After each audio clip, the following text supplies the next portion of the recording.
Hi guys, Brine here, and welcome to what is likely going to be an extremely long video, but I'm going to break it up into two sections where you can get all the information you need up front, and those of you who want the longer experience can stay for the long haul, so don't go anywhere. But this video is going to be going over a perk tier list for the Xenomorph. When I made my definitive add-on tier list for the Xenomorph last week, a couple people had asked me if I would go over perks as well, and I decided, hey, sure, why not? Keep in mind I've already done this in the Xenomorph guide document that I created back in March of last year that I keep updated like twice a month at this point to try and keep it as up to date as possible on information you need to succeed as that character. So if you're ever confused about how to perform well on the Xenomorph, whether it be perks, add-ons, playstyles, builds, etc., you will always find that information there. But like I said, I'm going to split this video into two parts. That way, if you just want the short end of the situation here, not to sit through an extremely long video, I'm going to get you the information you need right up front. The way I'm going to do this is I'm going to categorize all the perks in Dead by Daylight and rate the perk categories on how they perform on the Xenomorph. So without further ado, let's go ahead and get started. Firstly, we're going to start off with Vault perks. Vault perks you will actually be picking at a high pick rate because the Xenomorph synergizes really well with Vault perks, this mostly being because of the self-destruct bolt add-on that adds an extra 30% speed to your vault speed while you're within crawler mode. This puts you in that fun little category that Wraith and Myers are in, that you can vault through windows fast as heck. The name of the game on Killer and Dead by Daylight is to have as quick and as efficient chases as possible, and Vault perks help you do this already, but this is further accentuated by the self-destruct bolt add-on that allows you to vault even faster. Next up, we have kick perks, this being perks like Pop Goes the Weasel or Eruption. The Xenomorph synergizes extremely well with kick perks because of their extreme mobility and information while they're in the tunnels. The downside that occurs a lot with kick perks is that kick perks are really potent and strong, but you usually have to caveat that with, I don't necessarily have the mobility to go deliver the kick perk, or I don't have the information on where to deliver that kick perk. However, the Xenomorph has all this in their base kit info kit. The Xenomorph has 16 meters of footstep and sound reading while in the tunnels, as well as a 12-meter detection range of killer instinct when they climb out of a control station. In addition to this, you can get around the map and exceptionally fast within the tunnels as you move 18 meters a second while you are inside the tunnels, making you a force to reckon with in terms of macro play. So if you're talking about the downsides when it comes to kick perks, the mobility to get around you have with the tunnel speed of 18 meters a second, and if you're looking on which gen to deliver it to, you have built-in info where you can hear which gens are being worked on and see people's footsteps approaching these gens. So essentially, you cut out the downside that kick perks often have. Additionally, there are add-ons for the Xenomorph that help with this, like semiotic keyboard and cereal rations that also tip you off to where gens are being worked on, which makes things even better. Crow perks also have a high pick rate for a very peculiar reason, and that being that crows do not get disturbed while you're in crawler mode as the Xenomorph, which is a funny interaction that a lot of people don't necessarily know about. The problem with crow perks is they're usually fairly underwhelming perks in Dead by Daylight because when you disturb crows running around as killer, you're not getting as many activations of the perk. However, obviously when you're in crawler mode on the Xenomorph, you're not doing this, so you get more activations than the average killer does. So this makes perks like Spies in the Shadows and Languid Touch suddenly way better on you in particular. Now we're going to step down into fair pick rate, starting with Hex Totem perks. The Xenomorph synergizes well with Hex Totem perks because of that aforementioned mobility and built-in information in their base kit. You're able to get around quickly to try and defend totems, or in the case of Penimento, try to set up totems. And you can also detect people on the way to cleanse your totems, either by tracking their footsteps through the tunnels or hearing them working on the totem right below. The reason this is in fair pick rate, not high pick rate, is because a lot of the effects that Hex Totems give really kind of clash with the Xenomorph's overall power. If you think about something like Crowd Control or Blood Favor, the Xenomorph has the tail attack, which is already an excellently anti-loop and anti-pallet ability, so realistically you don't want to be going towards those. If you're looking at Devour Hope or Haunted Ground, those activate off M1s, which you should realistically be going for your tail attack as much as possible.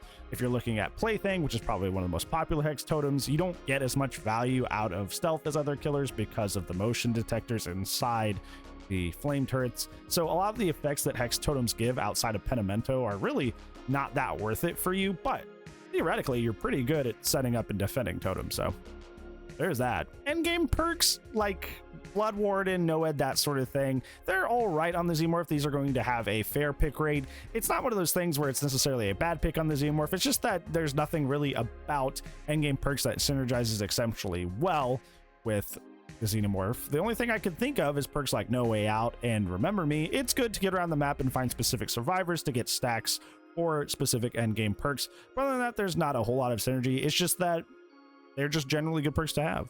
Haste perks are a fair pick rate on the Xenomorph because the Xenomorph, in a sense, quote unquote, suffers from success in the fact that they have most chase aspects down pat with their very lethal tail attack. So running stuff like Enduring, Brutal Strength, stuff like that, it's kind of redundant because you're mostly going for M2s and not trying to greed for that M1.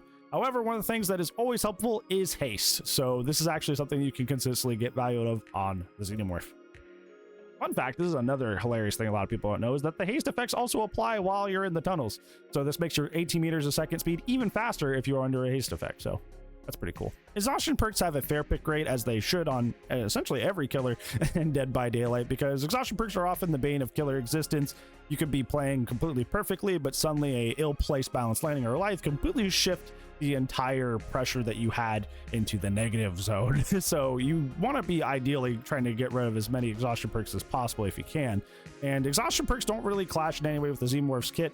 And as we mentioned before, the Xenomorph has a very, very lethal kit when it comes to chase, but somebody hitting life at the wrong time could just be catastrophic. So being able to cut that out of the equation is very, very helpful. Now with aura perks, we dip down into the moderate. Great, so you won't be picking these as much. Aura perks are not bad. In general, they are good perks in Dead by Daylight. The difference being is, like we mentioned before, the Xenomorph has a wealth of base kit information, both being that 16 meters of footstep and sound rating while in the tunnels, and also the 12 meters of killer instinct when you come out of a control station, meaning that you ideally have all the info you need as long as you put the time in to invest and learn the character's base kit info and how to get the most out of it. So aura perks aren't necessarily bad, it's just they're slightly redundant.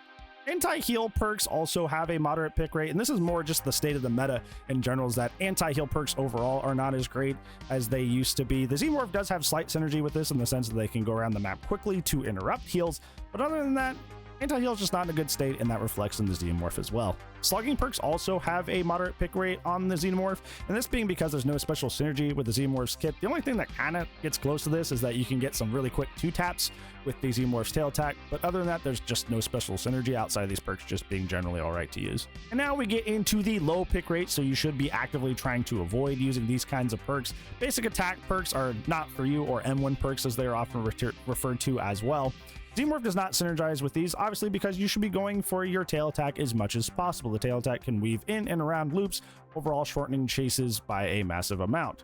So if you're trying to lean into something like a Coup De Grace, you're actively ruining your own efficiency in chase and having longer chases just for the sake of getting perk value, which we shouldn't be encouraging. And in a similar vein, stun perks are also a low pick rate for the Xenomorph, because you should be wanting people to try and drop pallets in your face, because if somebody drops a pallet in your face, you just tail attack up and over the pallet and hit them for free while they're in a locked animation. There's no reason you should be willingly going for a stun with like an Enduring or a Spirit Fury, because you're foregoing a free hit you could have had on the Survivor with the tail attack.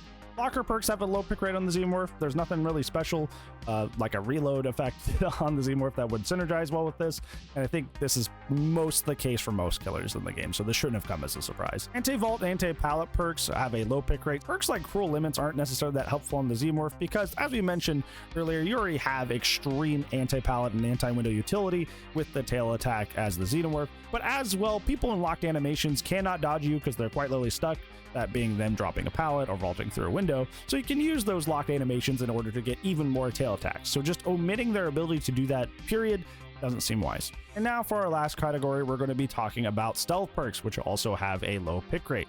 I kind of alluded to this earlier, but there are motion sensors inside the flame turrets that detect the Xenomorph for 41 meters, and there's no ifs, ands, or buts to this. If you're under the map in your tunnels, if you're topside and the survivors are oblivious, if you're topside and you're undetectable, none of this matters. Even if you have something like Modern Abuse, the motion sensors go through regardless. So stealth perks are very, very underwhelming on the Xenomorph, and they just ideally these only work if the survivors aren't very competent. As you face more and more competent survivors that pay attention to the beeping on the turrets, this will get harder and harder for you to use this class of perks.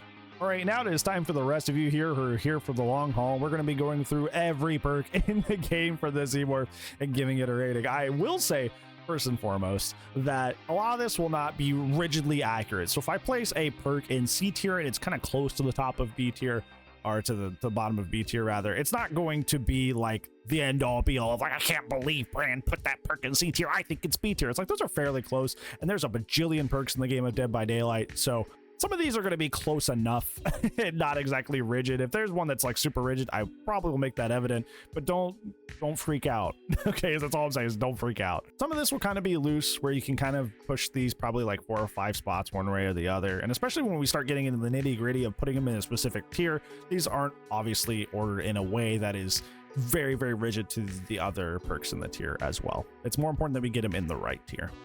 Speaking of that, let's go ahead and go over the tiers real quick, because I don't just do the usual S, A, B, D, C, D situation, especially when it comes to the perks for the Xenomorph. I do put these little monikers on them to let you know generally why I'm putting them there, to give you a general idea of why they're placed there. This being S, best choices, so these are best in slot. If you're running these, you're going to be winning most of your games. A, great choices, not the best in slot choices, but generally will still help you win most of your games.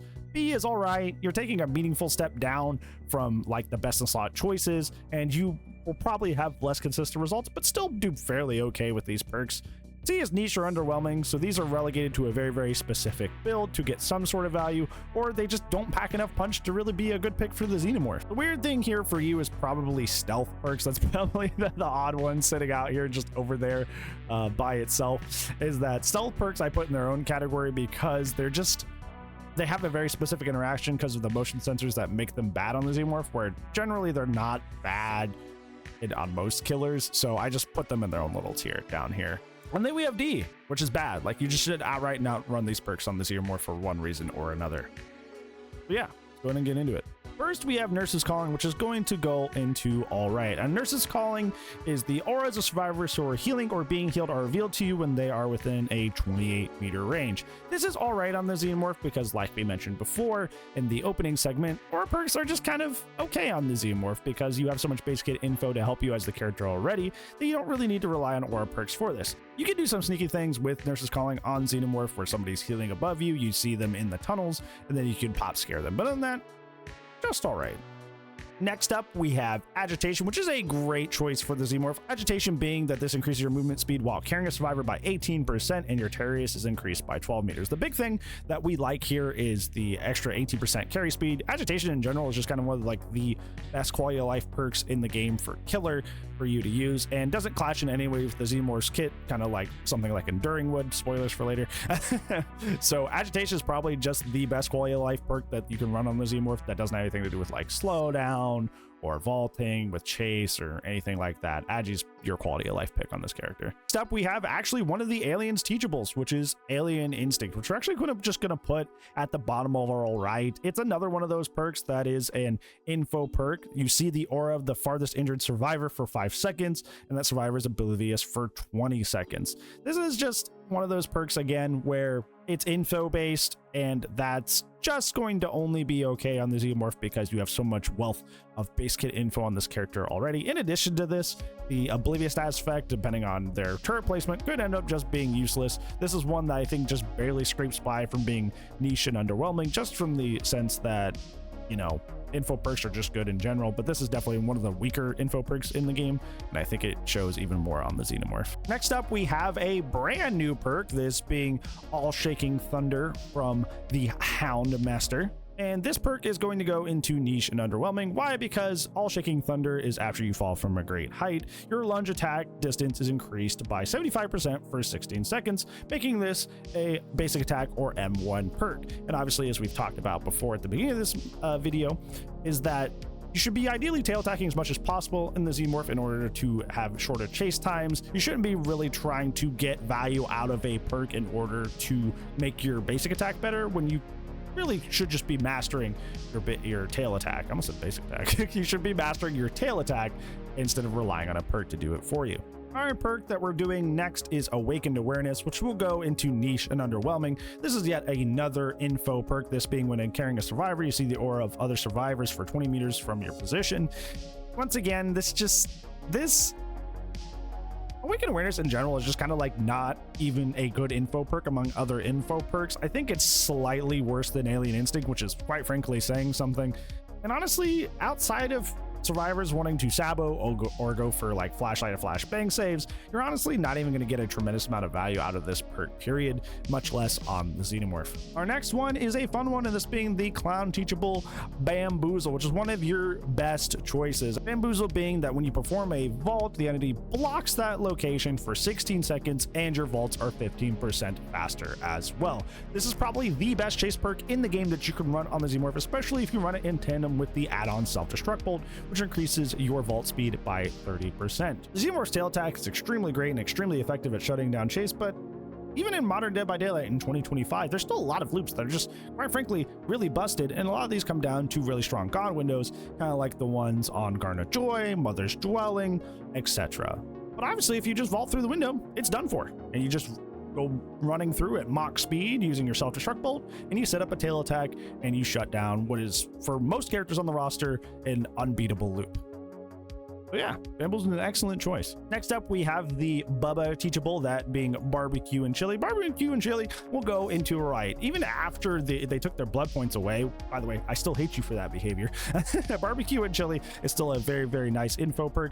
This being after you hook a survivor, all other survivors' auras are revealed to you for 5 seconds when they are further than 40 meters from the hook.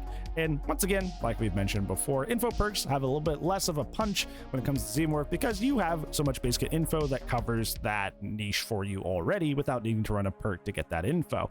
That being said, Barbecue and Chili is still probably one of the best aura perks you could be running on the Xenomorph, because if you see somebody far away on Barbecue and Chili, you can use the tunnels to get there rather quickly. Do you need it overall? I don't think so, but if you're going to run one, good choice. Next up, we have batteries included, and that will go into, all right, this is a Chucky teachable that when within 12 meters of a completed generator, you have 5% haste, and this lingers for 5 seconds after leaving the generator's range. This is one of those perks like we talked about. It's a haste perk, so it doesn't clash with the Xenomorph's chase ability in any way, but it's not like exceptionally helpful either, which is why it just goes into all right, but it's not tremendously helpful add-on on the character. But like I said before, haste is one of the few things Xenomorph can benefit from, because Xeno in a sense suffers from success from having too well-rounded of a kit, so we'll always take free haste. Next up, we have the Huntress teachable, that being Beast of Prey. Beast of Prey, unfortunately, is just not a good perk for basically any killer in the game. Beast of Prey is you get the undetectable status effect after getting Bloodlust tier 1.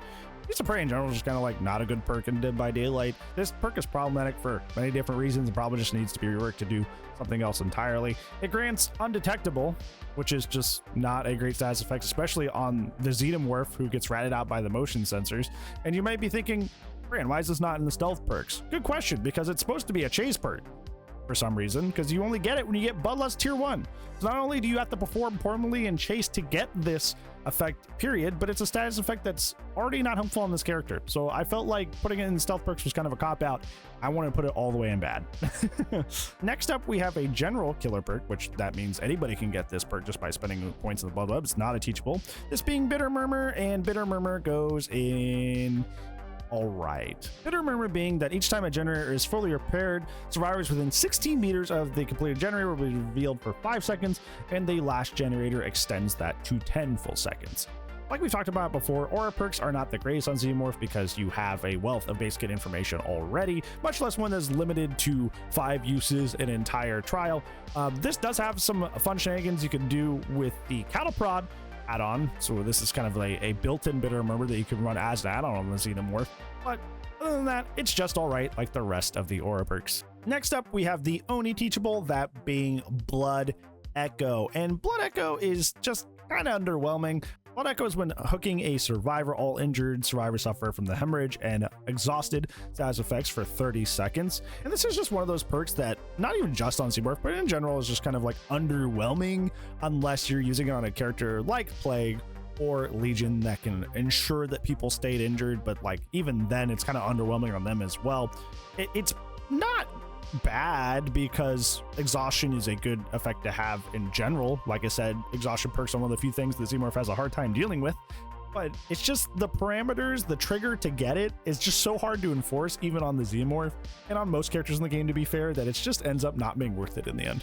All right, this next perk is a Friday teachable, this being Blood Warden. Blood Warden is just kind of underwhelming, and not even just for the Xenomorph, but just kind of an underwhelming perk in general. This being that once per match, hooking a survivor while Blood Warden is active calls upon the entity to block the exit for all survivors for 60 seconds. Blood Warden is just an all-in kind of perk that either you get great value or you get none, and I feel like 9 times out of 10 it's the none.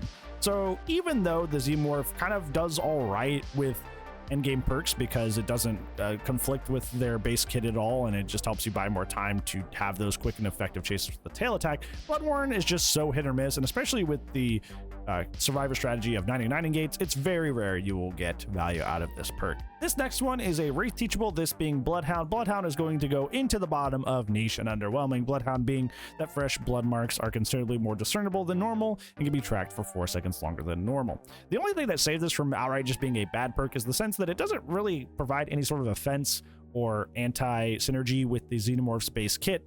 Xenomorph suffers from success and has a lot of base kit abilities, and it's hard to find a perk that works well on the character, and technically Bloodhound is not an offense in any way or anti-synergy to the base kit.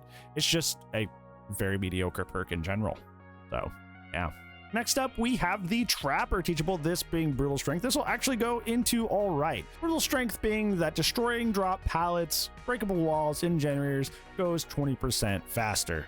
Specifically because smarter survivors that play against the Xenomorph understand the Xenomorph's tail attack is only 4.8 meters, which is a relatively restrictive range. So smarter survivors will pre-drop pallets before you get to them, and this could be a kind of frustrating, especially if they continue to W key after the pre-drop. If they stay at the loop, it's still helpful for you, but if you're on a map like Area of Crows, where you can pre-drop run, this can be a nightmare, and Brutal Strength helps you clear out those pallets relatively quickly.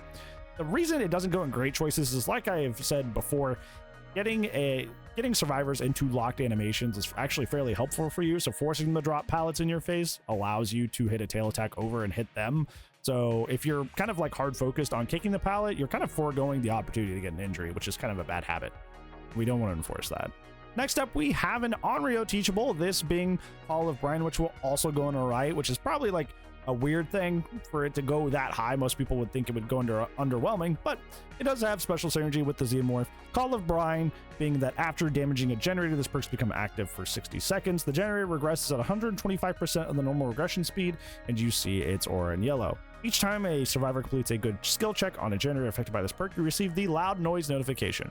Now, a lot of you are wondering why this is so high, and first off, it is a kick perk, so it has more value on the Xenomorph than other characters, because the Xenomorph is more exceptional at delivering kick perks than other characters in the game because of their exceptional speed in the tunnels as well as base kit info. What this perk really becomes helpful for is catching rats, is because I'm sure you guys have run into a lot of survivors who are very, very sneaky, will let you kick the gen, you look around, you can't find them, and then you leave and they immediately hop back on the generator. Obviously, if this happens and they hit a good skill check, Call of Brine rats them out to you, which you, no matter where you went as the Xenomorph, can crawl back into a control station and dart right back to them with 18 meters second speed and pop right back up. So it's all right. It's actually surprisingly okay on the Xenomorph. Next, we have the Plague teachable, this being Corrupt Intervention, which is a great choice on the Xenomorph. Corrupt Intervention being the 3 generators located furthest from you when you start a trial are locked for 120 seconds, and this goes away once somebody is down. Corrupt Intervention in general is just like a really, really good perk. You see it in a lot of people going for win streak builds or playing competitive Dead by Daylight, because one of the most powerful things survivors can do is immediately spawn on gens and hop on them right away. It's something that almost every character in the game has absolutely zero counterplay for. So bringing a perk that just delays them and forces them deeper into the map so you can buy some time is really helpful. The reason this doesn't go into best choices is because the Xenomorph has the ability to find somebody really, really quickly with the tunnels and then to tap them very quickly with the tail attack, which would then make Corrupt Intervention immediately go away. Now, is it still helpful to have those people not be immediately able to start on gens? True, but this is what keeps it out of best choices. Next up, we have another clown teachable, this being Coulrophobia, which will also go in underwhelming. This is the anti-heal perk from Clown that when survivors are within your terriers, they have a 50% penalty to healing and progression speed, and healing skill checks move 50% faster. The problem with this obviously being is the Xenomorph is a stealth killer, technically, quote unquote. Not a very good one, but they do have a 24-meter Terrius while in crawler mode, and also you make yourself undetectable constantly when you go into the tunnels. Besides just being an anti-heal perk, which is just okay, there's actually a lot of anti-synergy with this Xenomorph base kit, which is why it's going to end up on the lower end of niche or underwhelming. The only reason it's not in bad is because if you're running a full anti-heal build and you intentionally try to stay top side more often, then I can see potentially getting minor value out of this, but it is minor value. Next up, we have a Twins teachable, this being Coup De Grace. This is going to go right next to all Shaking Thunder because they're very, very similar perks. Coup De Grace is each time a journey is completed, you gain 2 tokens, and each token is consumed when you lunge to increase the distance of your lunge attack by 80%. Like we've talked about before, basic attack perks are not too helpful on the Xenomorph. Realistically, you should be using your tail attack to circumvent chase time as much as possible and not relying on full perk slots to try and do that for you by enhancing your basic attack. Coup De Grace, while a nice perk, is totally focused around enhancing your basic attack, which you don't need as the Xenomorph if you have the tail attack. Next up, we have Cruel Limits, which is a Demogorgon teachable. It used to be a general perk in the game when we lost the license, but is now a general perk again. This will also go into underwhelming or niche, and this being every time a generator is completed, all windows and vault locations are blocked for all survivors for 30 seconds. Like we've talked about before, getting survivors into locked animations, whether it be by throwing a pallet or going through a window, allows you to hit your tail attacks fairly easily. Obviously, this blocking vault locations all around a gen. Obviously, if this is blocking the vault locations, that obviously omits that gameplay entirely and almost serves more to hurt you than it does to help you. Next up, we have a Vecna perk, and this being Dark Arrogance, which is another best choice for the character of Xenomorph for the similar reasons of the other best choice that is currently there. Dark Arrogance increases your duration, you are blinded by any means, and the duration of pallet stuns by 25%, but this increases your vault speed by 25%. Like we've talked about before, this has great synergy with the Xenomorph because of the add-on Self-Destruct Bolt, which increases your vault speed by 30% in crawler mode. Obviously, tying this into Dark Arrogance means your vault speed will be near unreactable because you're going to be going through that window so fast, cutting down your chase time overall. And also, in addition to this, a lot of people don't end up running Dark Arrogance because they're afraid of the downside of getting stunned, which realistically, you shouldn't be getting stunned as the Xenomorph because you should be hitting people over the pallets, not getting hit by the pallets. So next up, we have another Plague teachable, this being Dark Devotion. Dark Devotion being you become obsessed with one survivor, and when the obsession loses a health state, your Terrius goes to that obsession for 30 seconds and is set to 32 meters. Obviously, the problem with this being is that this is an undetectable status effect perk, and if the survivors have set up their turrets, they have motion sensors in them that reach you for 41 meters, so this trick shouldn't work. This will go up on the higher end of stealth perks though, because this does maintain a Terrius that does exist on the map, which can be confusing for survivors even if they're listening to the motion sensors. Our next perk is a Dredge perk, this being Darkness Revealed. This will go into niche or underwhelming. Darkness Revealed is when you search a locker, the auras of all survivors within 8 meters of any lockers are revealed to you for 8 seconds. The problem with this is twofold. First off, there's nothing about the base kit of the Xenomorph that really airs itself to naturally searching lockers, which means you're going to be going out of your way to do that. And secondly, like we've talked about before, horror perks are not as helpful on the Xenomorph because you have a wealth of base kit info in your kit already. Next up, we have the Deathslinger teachable, this being Dead Man Switch, which is going to be our first non-vault best choice that you can run on the Xenomorph. This being when you hook a survivor, Dead Man Switch activates. The first survivor that stops repairing a generator causes the entity to block it for 50 whole seconds. This was actually a perk that I had put in great choices because I knew it was good on the Xenomorph, but I didn't realize how amazing it was until I started win streaking and saw how many times this perk brought a match back from the brink. I think what I really like about this perk, specifically for its synergy with the Xenomorph, is you have an incredible ability to interrupt people as the Xenomorph. Obviously, this perk does nothing if people just commit to their gens and never get off, but you can definitely force that as a Xenomorph by using the tunnels to go to any gen on the map that has a lot of progress, and obviously use your base kit info to tell that that's the ones they're working on. Then you just pop up and they have no choice except to get off the gen. So I feel like you get more value out of Dead Man Switch than a lot of characters in the game do. So I feel like Xenomorph really makes this perk shine. And like I said, there's so many matches that I've been down to like 1 or 2 gens, and forcing them off and forcing them to let go at the very last second actually like it makes me clutch and win the game. This is a very underrated pick for the character. Next up, we have Deadlock, which is a Cenobite teachable. And this will go in great choices. Deadlock is after a generator is repaired, the entity blocks the generator with the most progress for 25 seconds. Deadlock is it's just great. There are much better choices for slowdown that you can run on the Xenomorph that actually synergize with their power, but Deadlock just does its job. It's a very unoffensive perk that just does good work. It doesn't require any input. Deadlock's honestly just an A tier pick for every character on the roster. There's nothing wrong with picking Deadlock. Does it lack synergy with the Xenomorphs kit? Absolutely. But like I said, Deadlock's just safe and strong. It just does its thing. Deathbound is an Executioner teachable, good old Pyramid teachable. We'll be putting that in a niche and Underwhelming. This is when a survivor heals another survivor. Scream and activate Deathbound. When the healer is farther away than 8 meters away from the survivor they healed, they suffer from the Oblivious status effect and this lasts until they lose a health state. Once again, this is a info perk, which we go back to again. A lot of base kit info for the Xenomorph, so you don't really need as much info perks on the character. In addition to this, one of the stats effects that this perk applies is the Oblivious status effect, which, like we've also talked about before, if there are flame turrets around everywhere, then the motion sensors are ratting you out and you're not getting value out of that Oblivious anyway.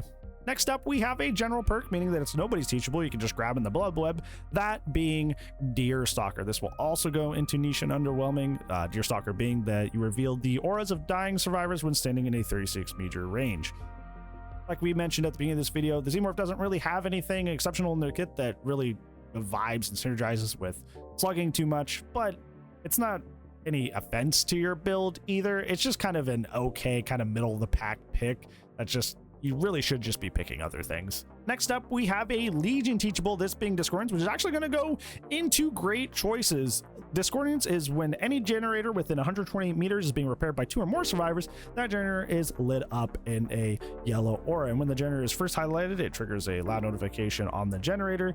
And after the generator is no longer in range or no longer being repaired by 2 survivors, the aura remains for 4 seconds. Discordance is an excellent perk for the Xenomorph. I know that I've been talking about throughout this video that info perks are not as great on the Xenomorph, so you're like, why did one make it up into great choices? And I'm sure you've realized, if you've played Dead by Daylight for a little bit, that survivors teaming up on gems can be extremely frustrating because they can do the gens faster than you can actually get over and interrupt them. However, as a Xenomorph, obviously you have the tunnel system that allows you to move around the map at 18 meters a second, which is super fast. So if you get a Discordance proc, you can immediately get in the tunnel and immediately rush over and immediately stop the 2 survivors working on that gen. So you actually get more value than the average killer does for this. It's, if you're going to pick an info, if you have to pick an info perk on Xenomorph that's aura based, this is probably the one for you.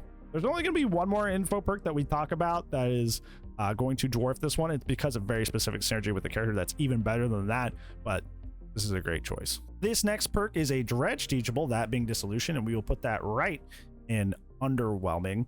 The problem with Dissolution is that 3 seconds after injuring a survivor by any means, Dissolution activates for 20 seconds. While Dissolution is active, if a survivor vast faults over a pallet inside of your Terrius, the entity will break the pallet. The issue with this being is that, like we've talked about before, getting into locked animations as the Xenomorph with survivors in front of you is really helpful. It's something that benefits you because you just tail attack them while they're in that locked animation. So having something that just destroys the pallet when they vault over it just disrupts your ability to have that situation happen over and over again at that pallet. I cannot tell you how many pallets that are fairly weak that I've just left up as the Xenomorph because survivors run to them thinking like, oh, okay, this is a place of safety. But every time they go there, it's just a free hit. And this happens in plenty of scenarios where like the pallet's just weak on both sides, or the pallet is super low in terms of its the junk tying to it, so I can just shoot over it with the tail attack on both sides. There's a lot of traps you can put the survivor in by leaving pallets up, and Dissolution just kind of cleaning up pallets for you is just actually antithetical to your kit. It's not a terrible perk, so I'm not going to put it in bad, but it's just kind of antithetical to your kit. This next perk is a general teachable, meaning you can get it just by spending points in the blood web. This being Distressing, which will go into bad. Distressing is you have your Terrius increased by 30%. You, as the Xenomorph from Crawler mode, are a stealth killer, meaning you have 24 meters Terrius. So increasing this for literally 0 reason makes no sense because you're just going to have a normal Terrius. Whoop-de-doo. Next up is a Dracula teachable, this being Dominance, which we're going to put in all right. Dominance being that first time a totem or chest is interacted with by a survivor, the totem or chest is blocked by the entity for 16 seconds, and this is revealed to you in white. Like we talked about before, hex totems are all right on Xenomorph because of your ability to go around and defend them using your base kit info and speed. The problem being is that a lot of the Hex Totem benefits aren't really helpful and kind of are anti-synergy with your kit. But if you are going to run a full Totem build, Dominance is a great way to help protect your Totem just a little bit longer. And obviously, as a Xenomorph, if you see that white aura and it's on a Totem you want to protect, you just dive in the tunnel and you just fly straight at it. So it's pretty all right. Next up is the Blight Teachable, that being Dragon's Grip. I'm going to put that at the bottom all right. This one barely makes the cut for all right. This is a basic attack perk. This being that after damaging a generator for the next 30 seconds, the first survivor that interacts with it will scream, revealing their location for 4 seconds and become afflicted with the exposed status effect for 60 seconds. Like I said, this is a basic attack perk, and basic attack perks generally aren't too helpful on the Xenomorph because you should be relying on your M2, your tail attack, to do most of your work to shorten your chases. But this does have special synergy with the Xenomorph's kit because you can do what I call the bait tech, which has been highlighted both in my tutorial video for the Xenomorph as well as the guide, where you can kick the gen, go into the tunnel and go to a control station to hide in the tunnel real quick and just wait for a survivor to come tap the gen, and then you pop right back out and hit them. It's still inefficient. You should still be using your tail attack as much as possible, but this perk does have special synergy with the kit that does work. I think it's not amazing, but it still works, so I'll pull it all right. Next up, we have a Michael Myers Teachable, the Shape Teachable, this being Dying Light. Dying Light is going to go in Underwhelming. Dying Light is you gain an Obsession, and this Obsession gains a 30% action speed bonus to unhooking and healing other survivors. And each time you hook somebody who is not the Obsession, there's a token gained. And if the Obsession is alive, all survivors who are not the Obsession get a 3% penalty to repair, heal, and sabotage speeds for each token.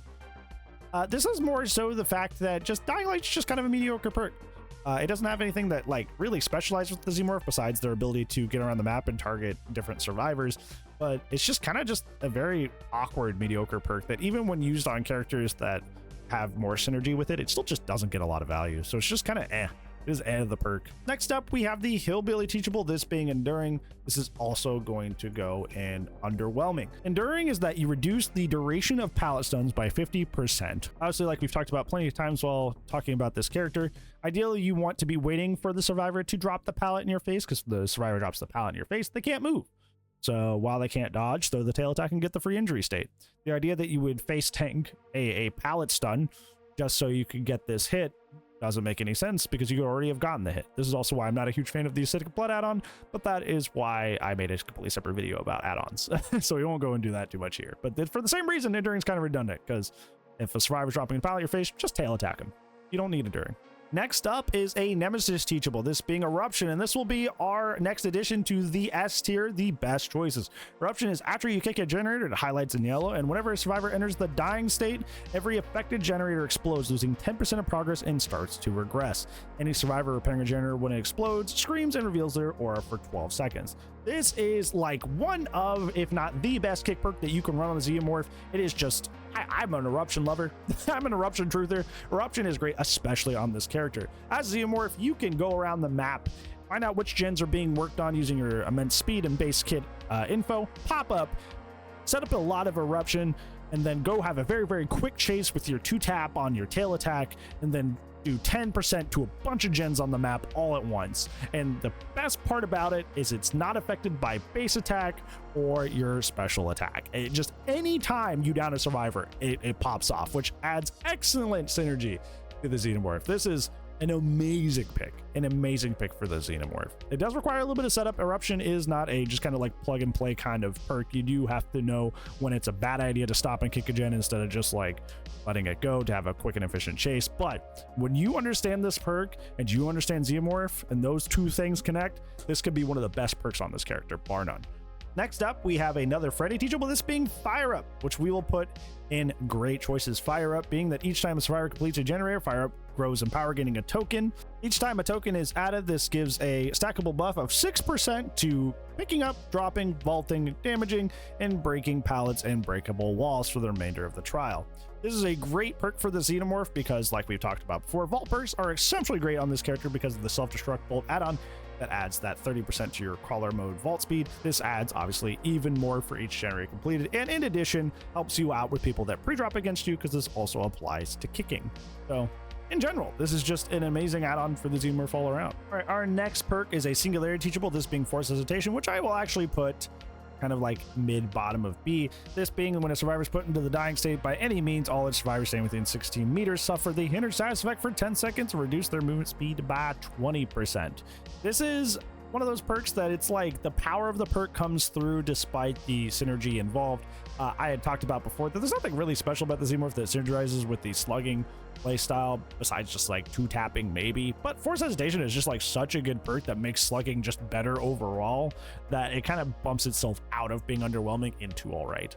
Our next perk is a Executioner Teachable, this being Force Penance, which will also go in niche and underwhelming. Force Penance being the survivors who take a protection are inflicted with the broken status effect for 80 seconds. This is another perk that is often excellent on slugging killers because people are running around grouping up trying to pick up their teammates, and then you just go hit them and enforce the injured status effect, which there snowballs into more slugging. You see this a lot in like twins and stuff like that, but overall, like we have talked about, the Xenomorph doesn't really exceptionally capitalize on slugging situations that well besides 2-tapping, so much less a perk that is not as potent or universally good to run as Force Penance. Next up is a Bubba Teachable, go Leatherface Teachable, this being Franklin's Demise, which will go in niche and underwhelming. Franklin's Demise is your basic attacks, make survivors drop items on impact, and while it's on the ground, it takes 90 seconds for the item to lose all charges if it is not picked up. The problem with this perk is twofold. First being the basic attack trigger. This obviously is something we don't want to have emphasis on as the Xenomorph because we should be tail attacking as much as possible, and you may be losing efficiency and chase trying to greed a basic attack over just tail attacking just to make the survivor drop their item. And also secondly is this is kind of an overall a very like underwhelming perk because it's often better just to have quick and efficient chases and good macro play over micromanaging the survivors losing their items. So it's not only not that great on Xenomorph, but it's just kind of a perk that is mostly used by people who just have a playstyle preference or just really want the survivors to be upset. So it is underwhelming for the Xeno. Our next perk is a Chucky Teachable, this being Friends to the End, which we will put in all right. This being that you become obsessed with one survivor, and when you hook a survivor that is not the obsession becomes exposed for 20 seconds and their aura is revealed for 10. When you hook the obsession, another random survivor screams and reveals their position, and they become the obsession. Friends to the End is one of the better designed perks in Dead by Daylight recent memory and is good basically on every killer in the game, but there's a lot of anti-synergy when it comes to the Xenomorph, unfortunately. First off, the tried and true thing I've been saying this entire video is that you don't really need aura perks on Xenomorph because you have such good base kit tracking and map movement overall. In addition, one of the big umphs to this perk is that it applies exposed, but you have to basic attack to get value out of that exposed, which we've talked about to death now. That is not what we want to prioritize. But overall, it's still a really great perk. Even if it causes you to play slightly inefficiently, it's still fairly good. And I even add this on some of the fun gimmick builds that are in the Xenomorph guide. Next up is a Ghostface Teachable, this being Furtive Chase. Unfortunately, this is a stealth perk, so it's going to go straight in the stealth perk category.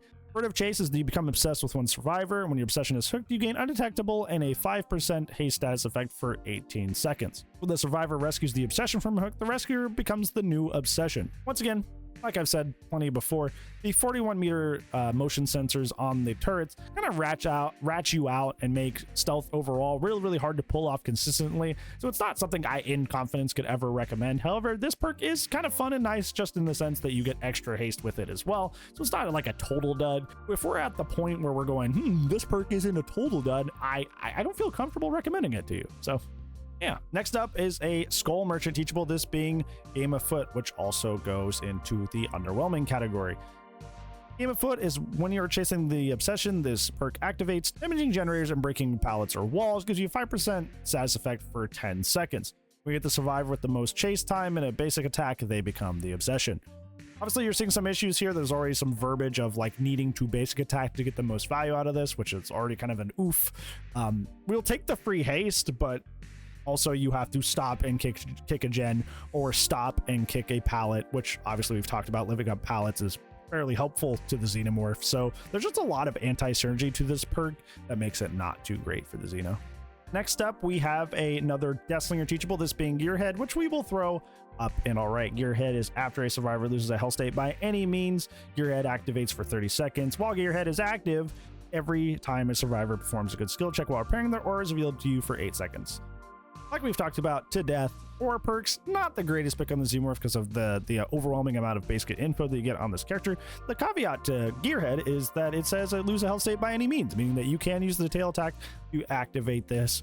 But once again, it's still an Aura perk that you don't really necessarily need. And the issue with Gearhead overall is it's a pretty alright perk, but it shows people who are repairing, and you have to be in chase to activate this perk. So the best way to get value out of this perk is to be constantly leaving chase, which is kind of antithetical unless you're a character that really in their base kit benefits from split pressure. So yeah.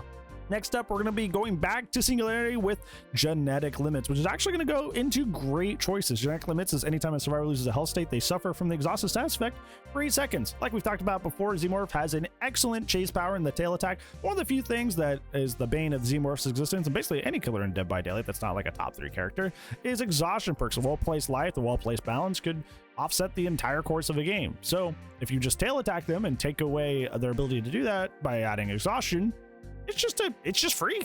Why not just do it? It's just there's nothing wrong.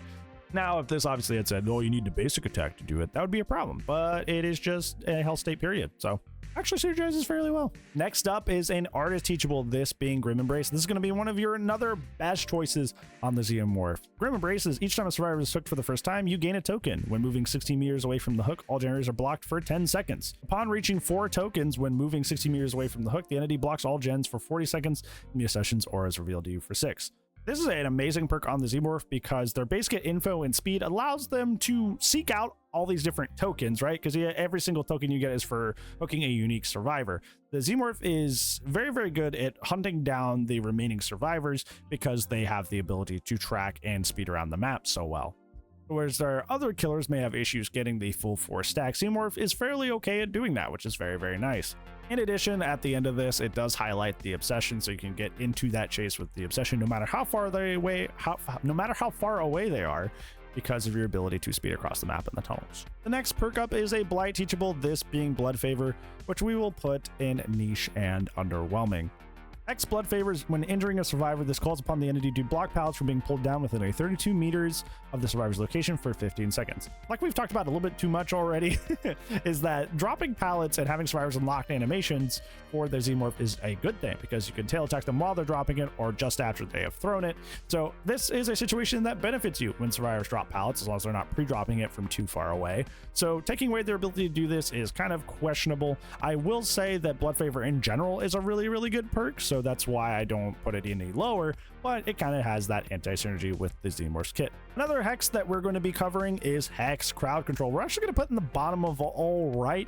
Hex Crowd Control is when a survivor performs a rush vault, the vault becomes blocked by the entity, and this can apply up to 5 total vaults. Like we talked about before, it is important for survivors to get stuck in locked animations. That way the Xenomorph can tail attack and hit them while they're unable to dodge from that situation. However, like we talked about with Bamboozle, there are some windows in the game that are just frankly just way too strong, even for the Xenomorph, and this usually boils down to guarded windows in main buildings.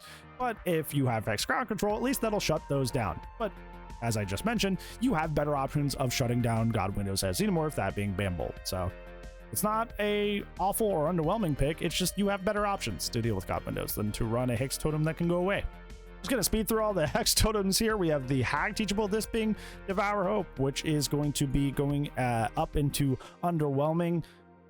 Hex Devour Hope is when a survivor is rescued from a hook while you're 24 meters away. Devour Hope receives a token. 2 tokens gives you 5% haste 10 seconds after hooking a survivor for a duration of 10 seconds. 3 tokens gives you exposed on the survivors, and 5 tokens gives you the ability to mori regardless of their hook state. While Devour Hope is usually a very strong perk if it survives, it has a lot of anti-synergy with the Xenomorph.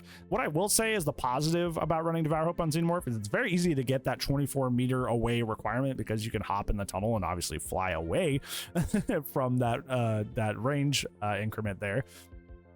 But once again, there's a lot of anti-synergy with the Xenomorph. Obviously, the big helpful effect from Devour is the ability to make all the survivors exposed, but that is a basic attack ability, and the Xenomorph should be using your tail attack as much as possible instead of greeting for a basic attack and possibly losing out on injury states. A lot of time, Devour Hope will be cleansed by the time you hit 3 tokens, so usually you're going to just barely be getting the exposed status effect as it is, much less running it on a killer that doesn't get a lot of benefit from using their basic attack.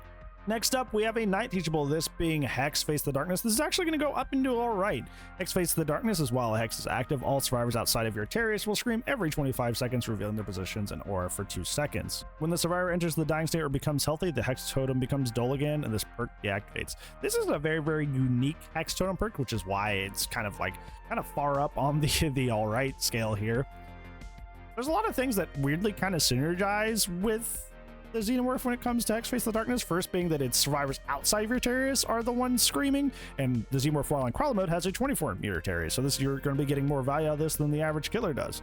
And while this goes to the same tried and true problem that you have a wealth of base kit info as the Xenomorph, so info perks are not as helpful, this info perk has a little bit more synergy with the character, and it also hides itself by constantly deactivating itself, so you don't even have to go through the trouble of manually defending it yourself, which is interesting. Next up is the Spirit Teachable, this being Hex Haunted Ground. A lot of people say Haunting Ground, which is the PS2 game, but Hex Haunted Ground. This being when either one of 2 trapped Hex Totems is cleansed by a survivor, all survivors suffer from the exposed status effect for 60 seconds.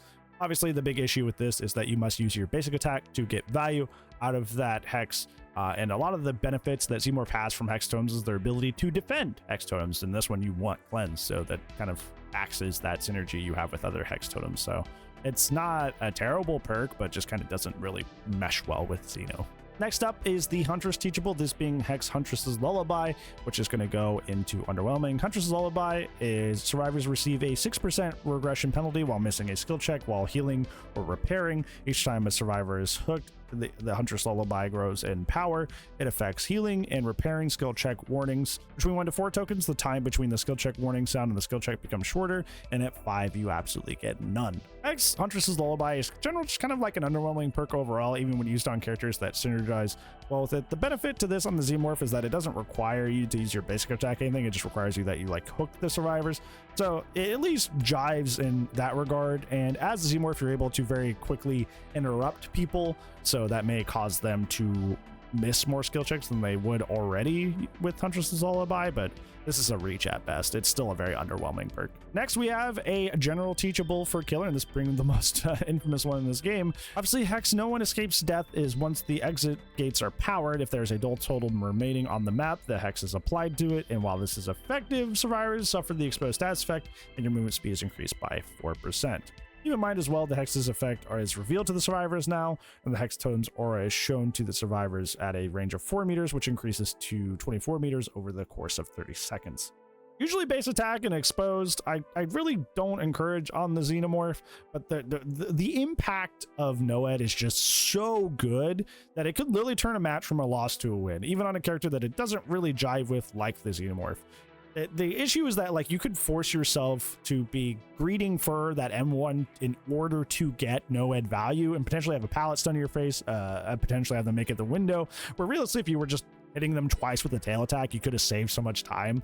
But I cannot deny that Noed is just one of the strongest non-slowdown perks in the game. So regardless of the fact that it doesn't jive with Xeno's base kit, it's just a good perk in general. So I cannot dispute that. I cannot put it lower than all right. Next up, we have the Artist Teachable, this being Hex Penamento, and this is going to be our first Hex perk to be put into Best Choices. Hex Penamento. Hex Penamento is that you see the aura of destroyed totems. You can perform a ritual. I like the way they phrase that, a ritual on a destroyed totem to rekindle it as a Hex Totem for Hex Penamento. Each of these adds a Hex Totem token, and this adds an effect. First token is this decreases the survivor's repair speed by 30%. 2 tokens is this decreases the survivor's healing speed by 30%. 3 tokens is this decreases recovery speed while down to 30%. 4 tokens is decreases the survivor's exit gate opening speed by 30%. And 5 tokens means that totems can no longer be broken. This is one of those perks that is mostly there because this perk is just so darn good. This perk just goes. I think even if the roles were switched where you had the repair generator speed on the second token instead of the first, this would probably go down into all right. But the fact that you get the first and most effective effect of Hex Penamento on the first light is quite frankly insane. It's crazy. This is a crazy strong perk, especially on characters with high movement, which Xenomorph is one of them, that can run around and ensure that they at least have one totem lit at all times. The problem is that most other Hex totems the Xenomorph does not have good synergy with, so pairing something with Hex Penamento is kind of difficult. That's kind of like the one downside of this, but in terms of characters that can go around, ensure they have one totem up at all times for that repair speed penalty, which is what you really want, XENOMORPH is really, really good at that, and even more so at defending it. So very, very excellent pick on the character. Speaking of hex totems that kind of had issues on the XENOMORPH compared to other killers, we're going to be looking at the XENOMORPH. We're going to be looking at the Cenobite teachable, this being Hex Plaything.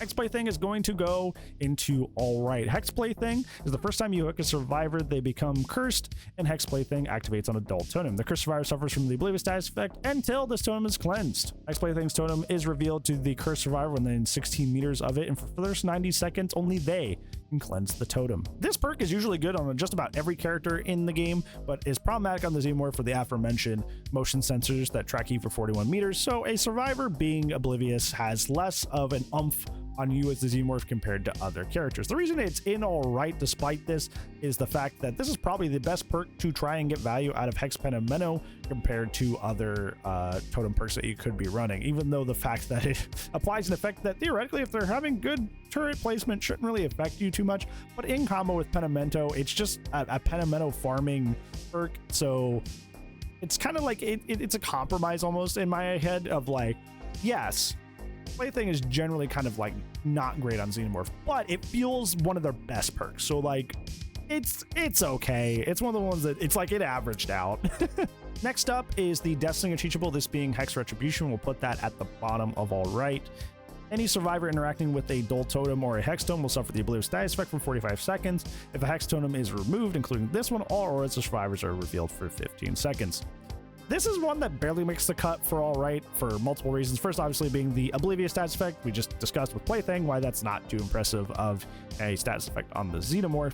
But in addition, you do get a fairly sizably long aura read on survivors for 15 whole seconds after somebody pops one of these. And this could help you line up a very, very interesting and fun tail attack. And you're going to be seeing other perks that come onto this list that help you land your tail attacks that are aura reading that you don't necessarily use for a macro sense. Because most of the aura reading perks we've talked about so far are mostly for a macro idea. There are some chase-based aura perks that are nice, and those aren't as bad to run on the XENOMORPH. So depending on when this is cleansed, it could be fairly helpful for you landing a cool tail attack, but it just barely makes the cut of not being underwhelming. Now we're going to be covering another hack teachable, this being Hex Ruin, which we're actually going to put in actually a great choice, which is probably going to shock some people. Hex Ruin is that all generators are affected by Hex Ruin. While a generator is not being repaired by the survivor, it will immediately and automatically regress repair progress at 100% of the normal regression speed.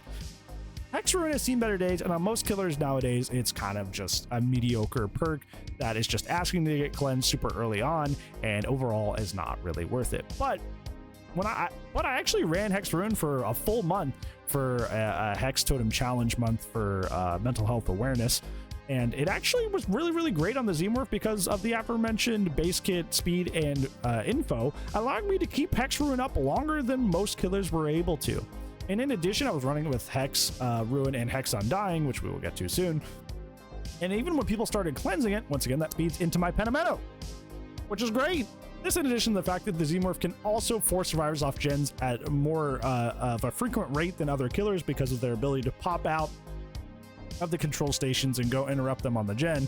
You get more value out of Ruin than the average killer. I still think that if you're going to be running a interrupt the survivor off the gen perk, that's Dead Man Switch for you, but Hex Ruin's not too bad either.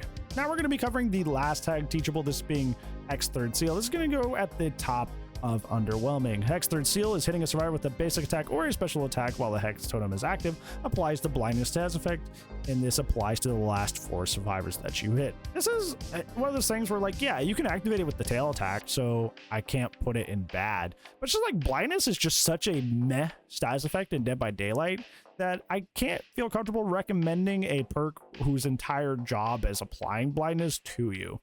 This is what, like, blindness just doesn't do anything to teams that are even slightly coordinated or even like a duo on comms. Like, they just outdo this perk entirely. Like I said, the only benefit to this is that you can activate with your tail attack, but otherwise blindness just isn't that great of a status effect. Our next perk is another general perk, which means you can get it from just spending points in the Blood Web. It's nobody's teachable. This being Hex Thrill of the Hunt. Hex Thrill of the Hunt is going to go up into Alright. Hex Thrill of the Hunt is that for each dull totem and hex totem ring on the map, you gain a token, and each token, survivor's cleansing speed and blessing speed is reduced by 12%. Like we talked about with the Xenomorph, you do have a fair bit of synergy with Hex Totem perks being able to catch people going towards your totems and interrupt them and keep your totems lit and up. This obviously gives you an extra boost in making sure those totems stay up by adding that extra 12% cleansing or blessing speed per token. And this buys you more times the Xenomorph if you know somebody is going to be cleansing your Hex Totem soon to get in that tunnel to speed over 318 meters a second and interrupt that cleansing or blessing. Next up, we're going to be covering another Chucky teachable, this being Hex 2 can play. This one is also going to go in Underwhelming. Hex 2 can play is anytime you are stunned or blinded by the survivor at least 2 times. If there is no Hex Totem associated with Hex 2 can play, Adult Totem becomes a Hex Totem. Survivors who stun or blind you are blinded themselves for 1.5 seconds. This perk is already a meme perk. It is already a perk that doesn't do a fair bit. It'll confuse the survivor briefly and maybe get you a hit or a down, but the trigger activation state for it is not great for the Xenomorph because the main way you get this is by being stunned. And like we've talked about before, ideally you don't get stunned a lot of the Xenomorph because you should be just tail attacking over and around pallets and not necessarily getting stunned by them. So you'd have to be playing inefficiently on purpose to be getting value out of this already just funny hee hee ha ha perk. Next up, we're going to be talking about Hex Undying, which is a Blight teachable. This is also going to be going into the top of all right. Hex Undying as well. Hex Undying is active. Survivors within 4 meters of Adult Totem have their aura revealed, and anytime a Hex Totem would be cleansed, that totem's Hex transfers to the Hex Undying totem, deactivating Hex Undying. Any tokens the transferred Hex have are transferred as well. Hex Undying is one of those perks that doesn't really do a whole lot on its own. It's very bare minimum info and its aura on top of that, which doesn't really do a whole lot for the Xenomorph. The most help that this provides is the fact that it's a great perk in tandem with other perks like Ruin or something else for Hex Penamento to feed. It's not really a perk that really stands on its own at all, but can be really, really helpful if you're trying to run a Hex-based perk build on the Xenomorph. Next up, we have a Dracula teachable, this being Hex Wretched Fate, which will go in just all right. After one generator has been repaired, a random Adult Totem becomes a Hex Totem and curses the Obsession. The Obsession suffers a 33% repair speed penalty. They also see this Hex's Totem aura when they are within 12 meters of it.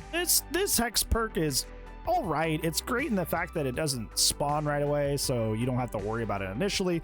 And like I said, the Xenomorph Space Kit info and speed helps you defend Hex Totems fairly well. This one is just kind of like a very underwhelming perk, despite the fact that it is a slowdown perk. It just only affects one person, and it often gets cleansed, and then it's just gone, even though it only affected one person. Thankfully, it's Xenomorph.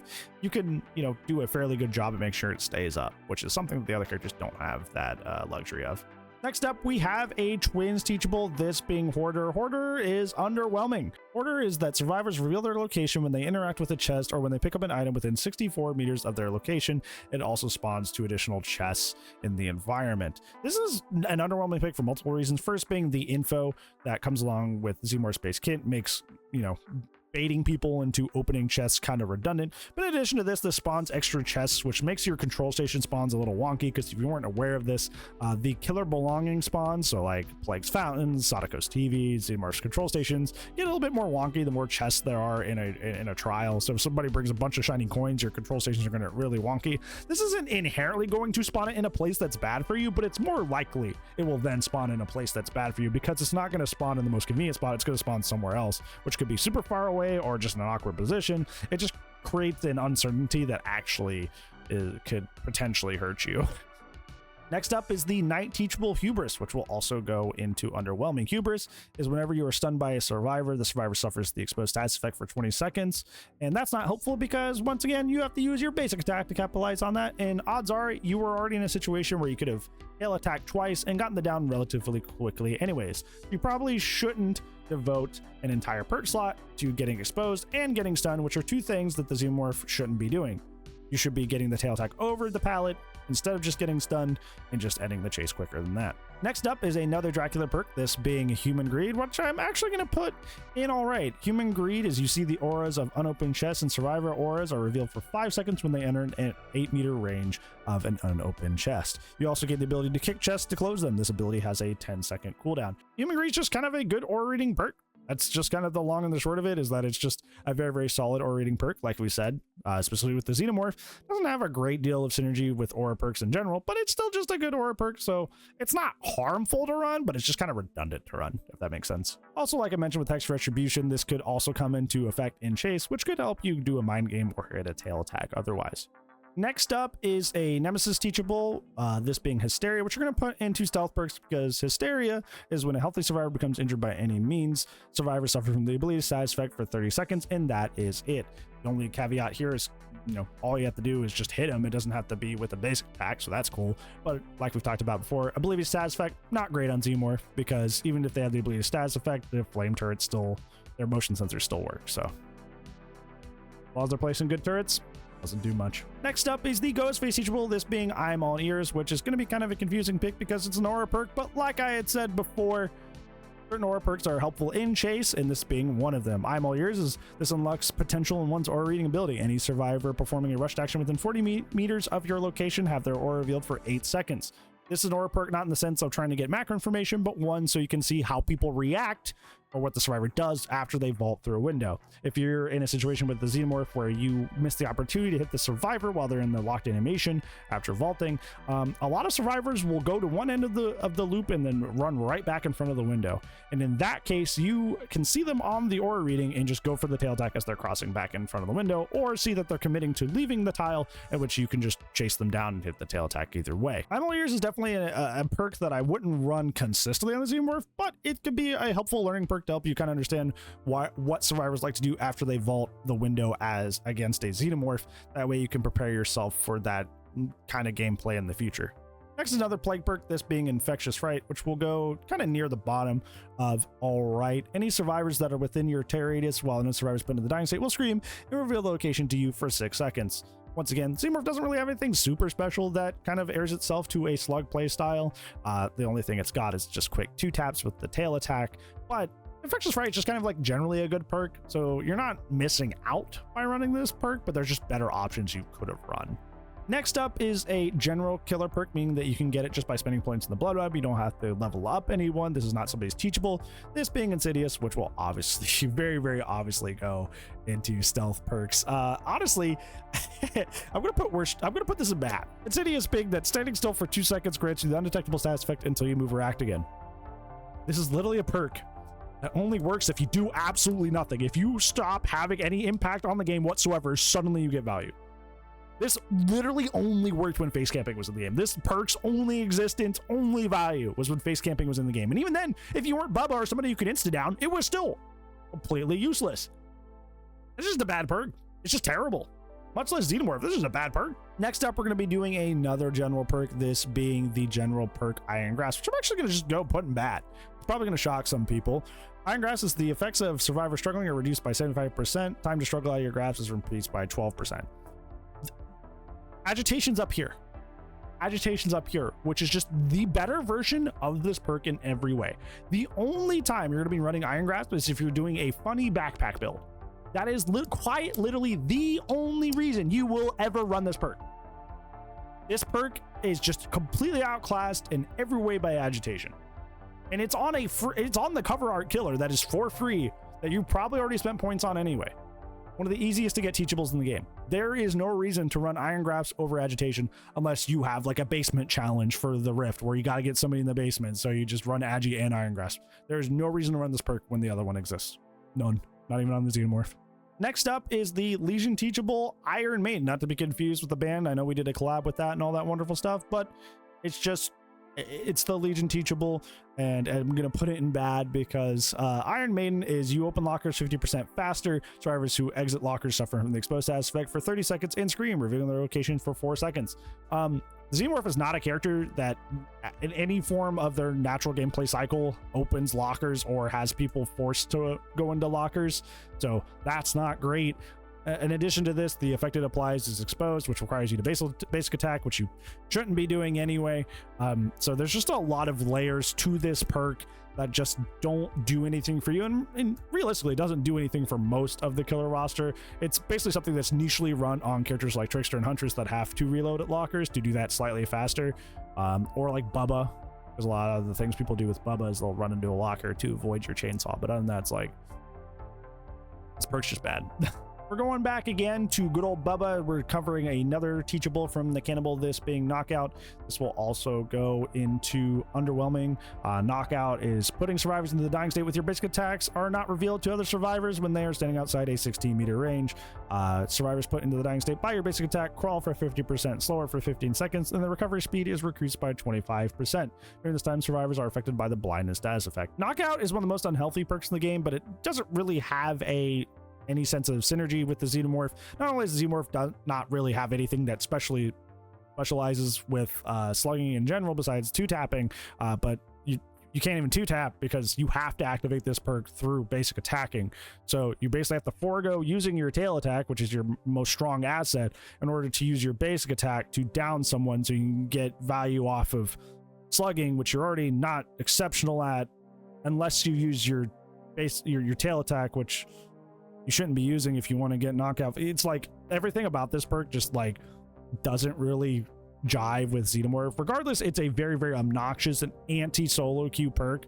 Like, even if you're in a duo, the other 2 players who aren't in your duo are going to be suffering with this perk. It's just it's a perk that I can't put in like bad, because it just the amount of damage it does to a team that's not fully coordinated is just so significant. But you really shouldn't be running it on Xenomorph regardless. Next up, we're going to be covering the Vecna teachable, this being Languid Touch. Languid Touch actually goes up into the S tier into best choices, and this being because it is a crow perk. Languid Touch, when a survivor is within 36 meters of you and they scare a crow, they suffer the exhausted status effect for 10 seconds. Languid Touch has a cooldown of 5 seconds. If you remember at the beginning of this video, we explained that Xenomorph does not actually disturb crows while in crawler mode, meaning that you're going to get more activations of crow perks than other killers in the game, which is excellent.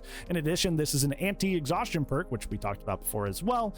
Doubles up on the fact that Xenomorph has an exceptional chase ability with the tail attack. The problem being is that exhaustion perks are really, really strong and always meta, but you can just deny that with Languid Touch, making it one of Xenomorph's best choices. Next up, we have the Nemesis teachable Lethal Pursuer, which is going to go into the top of all right. Lethal Pursuer is at the start of the trial. The auras of all survivors are revealed to you for 9 seconds. Anytime a survivor's aura is shown for a period of time, its duration is increased by 2 seconds. Lethal Pursuer is one of the best aura perks in the game, and that's because the start of the game is so important. Getting early pressure, no matter what side you are playing in the game, is super important. Whoever gets a lot of early pressure often wins the game unless something goes wrong. So obviously Lethal Pursuer does that. The problem being is the Xenomorph already basically has Lethal Pursuer, because at the beginning of the match, you should already be getting into your control station and trying to find somebody right away. And oftentimes you do, because you're so fast. You're 18 meters a second in the tunnels, so you can just run around the whole map until you hear or see somebody and then pop up. So you essentially kind of already have this perk. So unless you're running a specific aura reading gimmick build, there's kind of not a reason to run this. It's basically redundant. I will say there are some fun add-on synergies, like with improvised cattle prod. This does increase the duration with that, so that's neat. But otherwise, this is a very, very, very strong perk that just doesn't have the most synergy on this character. Next up, we have a Skull Merchant teachable, this being Leverage, which is actually going to go into great choices for the Xenomorph, despite the fact that I personally am not a huge enjoyer of this perk. Leverage is that when a survivor performs a unhook action, their healing speed is reduced by 50% for 30 seconds. This is an excellent perk for the Xenomorph, because no matter what happened after you hooked that survivor initially and walked away, you get the most value out of Leverage by returning to hook and interrupting the heal. That way you keep your survivors injured. Obviously, this is far easier for the Xenomorph to do, because if you got in the tunnels, went super far away, and started pressuring another gen or chasing another survivor, that unhook happens, you can just find a control station, get in the tunnels, and come right back, interrupt that heal. So this already good perk gets extra value out of the Xenomorph because of their tunnel system. Next up is the Hillbilly teachable, this being Lightborn. Lightborn's just gonna go into Underwhelming as a pick for a similar reason that Franklin's went into Underwhelming as a pick. Lightborn is you are immune to blindness caused by flashlight, firecrackers, flashbangs, and blast mines. Survivors that attempt to blind you have their aura revealed for 10 seconds. This is, once again, just like with Franklin's, it's more of just like a play style choice or like a preference of gameplay, running a whole perk slot for an item or effect that often has a lot of counterplay to it. Not right now because flashbangs are bugged, but when those return back to their normal placement, to those normal version of flashbangs, then yeah. Lightborn is mostly just boils down to a playstyle preference. There's no reason to run it, much less on the Xenomorph. Even if you were going to run on the Xenomorph, the only like tangible effect you get when somebody blinds you is the aura reading, or attempts to blind you is the aura reading. And once again, we've talked about aura reading about this character to death already, so it's just kind of underwhelming.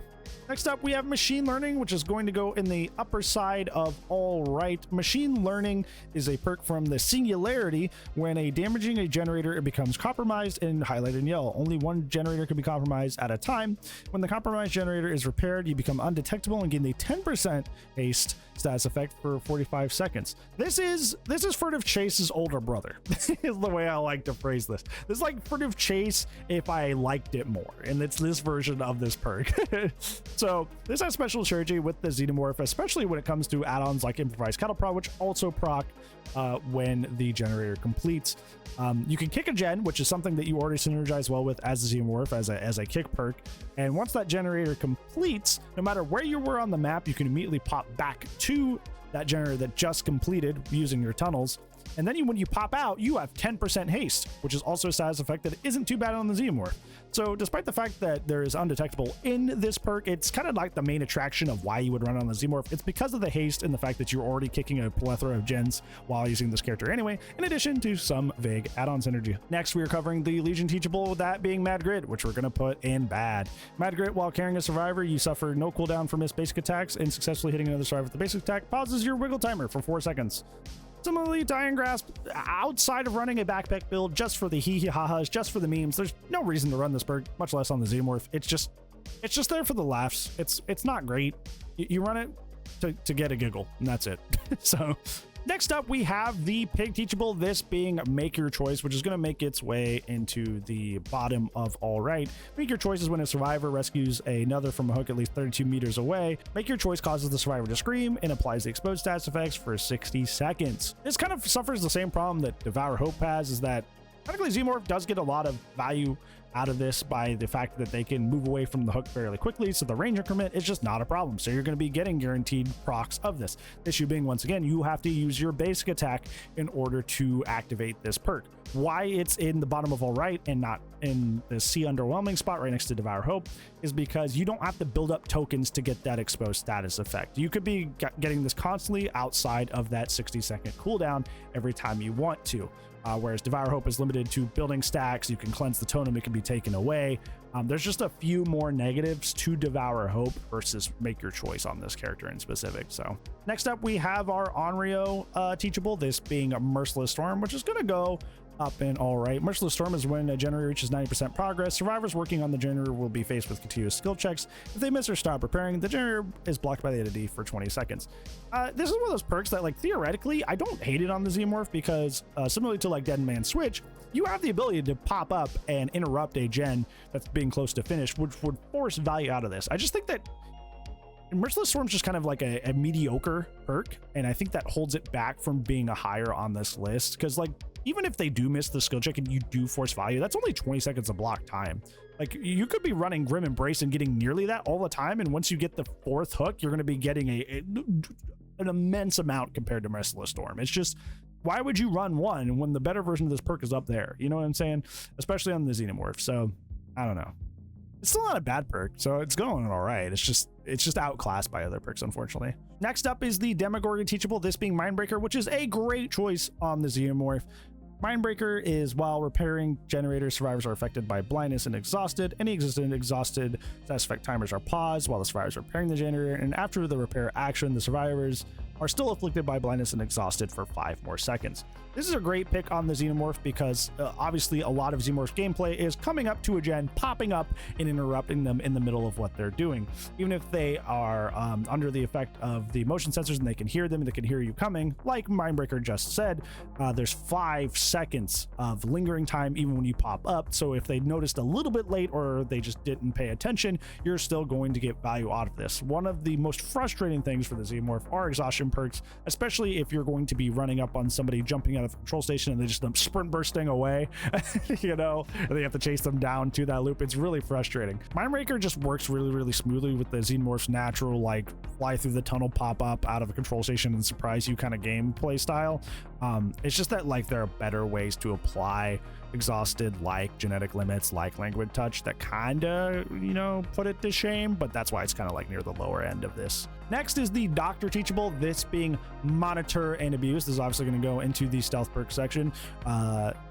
Monitor and Abuse is while in a chase, your Terrius is reduced by 8 meters, and otherwise your Terrius is decreased by 8 meters. Like we keep saying, if the survivors have good turret placement, you're getting revealed for 41 meters by the motion sensors inside the flame turrets. So even a perk like Monitor and Abuse is not going to be nearly as helpful consistently, because it's just up to if the survivors are paying attention or not, which is just like a big gamble if you want consistent results. I will say that out of the stealth perks that you could pick down here, Monitor Abuse seems to trip people up the most. I'm not sure why, but it just does. So if you're like really stubborn, you really got to run a stealth perk, Monitor I would probably be the one, but still, there's too much base kit counter to stealth play style in general. Next, we're going to be talking about the Oni perk, the Nemesis, not the character, the Nemesis, but the Nemesis, and this being put in the bottom of Underwhelming, just barely clearing the bad section. Nemesis is when a survivor who blinds you or stuns you or using a pallet or locker becomes your obsession. Anytime a new survivor becomes the obsession, they are afflicted with the Oblivious status effect for 60 seconds and their aura is shown to you for 4 seconds. There's a lot that's wrong about Nemesis for the Xenomorph, a lot of anti-synergy with the character. Obviously, the requirement is that you get stunned, which obviously is Xenomorph. If you're playing correctly, you're not getting stunned a whole lot. So that's down. Oblivious status effect, we just talked about. Stealth doesn't really matter as much on this character. It's very easily circumvented by the motion sensors, so that's not great. The only saving grace to this perk that keeps it out of bad is that if you do get stunned and you do get that 4 seconds of aura reading, you can use it to line up a tail attack, because they're still going to be right next to you. That's kind of it. If it weren't for that, it'd just be outright bad. It is not a great perk for this character. Next up is another Houndmaster Teachable, this being No Quarter, which is going to go down in Underwhelming as well. No Quarter is when a survivor reaches 75% healing progress. While self-healing, they are faced with continuous skill checks. If one of these skill checks is missed or the heal is interrupted, the survivor suffers the broken status effect for 30 seconds. There's a lot wrong with this perk. First off, it is a perk that only applies to self-healing. A lot of survivors only heal while being healed straight off by other survivors, or will go out their way to find other survivors to get healed. Self-healing is not something that happens a lot in the game, so having a whole perk dedicated to stopping something that doesn't happen too much anyway is kind of just like a questionable decision.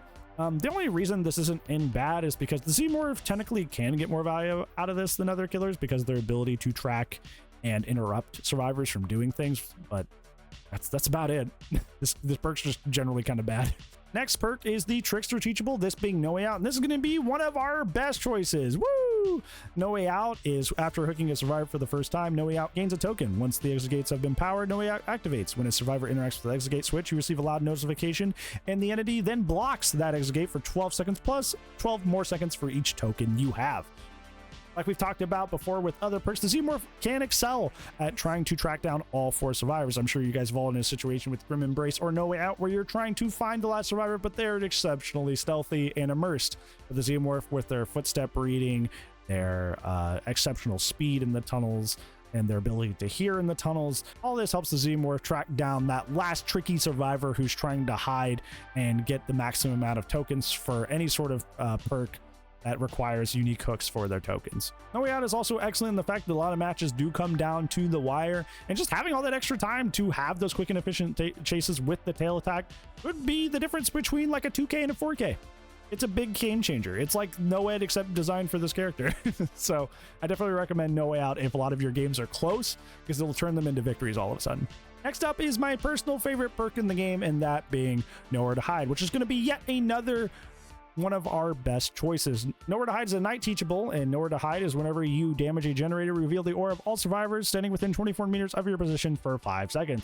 You may be thinking, Bran, that is an aura perk, and it is in top choices. What the heck happened? What did you do? Why are you lying to me? Well, you see, as Xenomorph, you're going to be already going around the map and kicking a lot of gens as part of just the general gameplay flow of your character. One of the most frustrating things about Dead by Daylight is this thing that survivors like to do is if they sense that you're coming, which they will often with the motion sensors ratting you out so much, they will get off the gen and go hide in a corner. And you go kick the gen, you search around, you don't exactly find them, and then you have to leave. This is a situation that's going to happen a lot, especially, like I said, with the Xenomorph, you get ratted out fairly early, so pre-running is a fairly common thing that survivors will do to you. In this case, you just walk up, you kick the gen, and if they're hiding nearby, you just see their aura.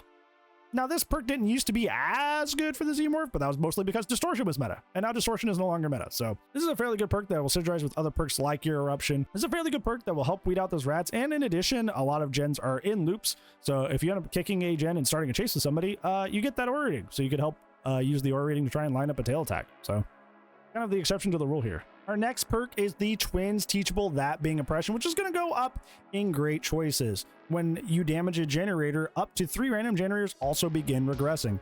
If the affected generators are being repaired, any survivors repairing them also receive a difficult skill check. This is a great perk on the Xenomorph because, like we were just talking about, kit perks synergize really well with the Xenomorph's kit because they're able to tell which gens are being worked on using their base kit info and use the speed to get around to find them. Oppression kind of creates a very, very nice gameplay flow with the Xenomorph because you find which gen is mostly being worked on, you kick it with Oppression, and then if people miss their skill checks far away, you can just go hop right back into the control station, fly through the tunnel, and go to wherever you just saw that missed skill check. It kind of creates a very nice back and forth gameplay flow with the character using the tunnel system. So it's pretty neat. Next, we have another Doctor Teachable, this being Overcharge, which will go at the top of all right for similar reasons that we just talked about. Overcharge is when you kick a generator, the next survivor interacting with the generator is faced with a difficult skill check.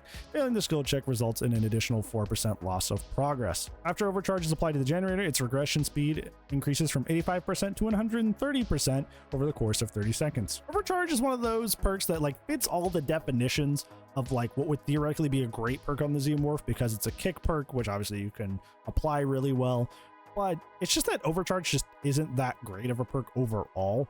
It does synergize well on this character, and I do recommend it on builds in the Xenomorph guide, but it's just a very underwhelming perk overall. It used to be really, really obnoxious, but thankfully it's a little bit more tame now, but it's a little too tame to recommend consistently. But it's not really a bad pick. It's not like if you pick this, you're picking something terrible, but you just have so much better options in terms of kick perks that I don't know why you're picking this one.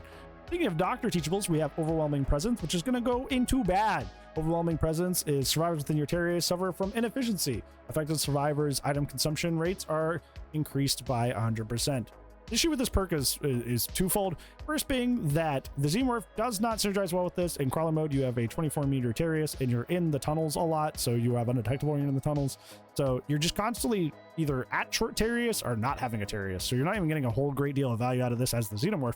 But in addition, if you really hate items, why are you not running Franklin's? Why are you not running Lightborn? If you really hate items, there are better item perks to avoid items than this one.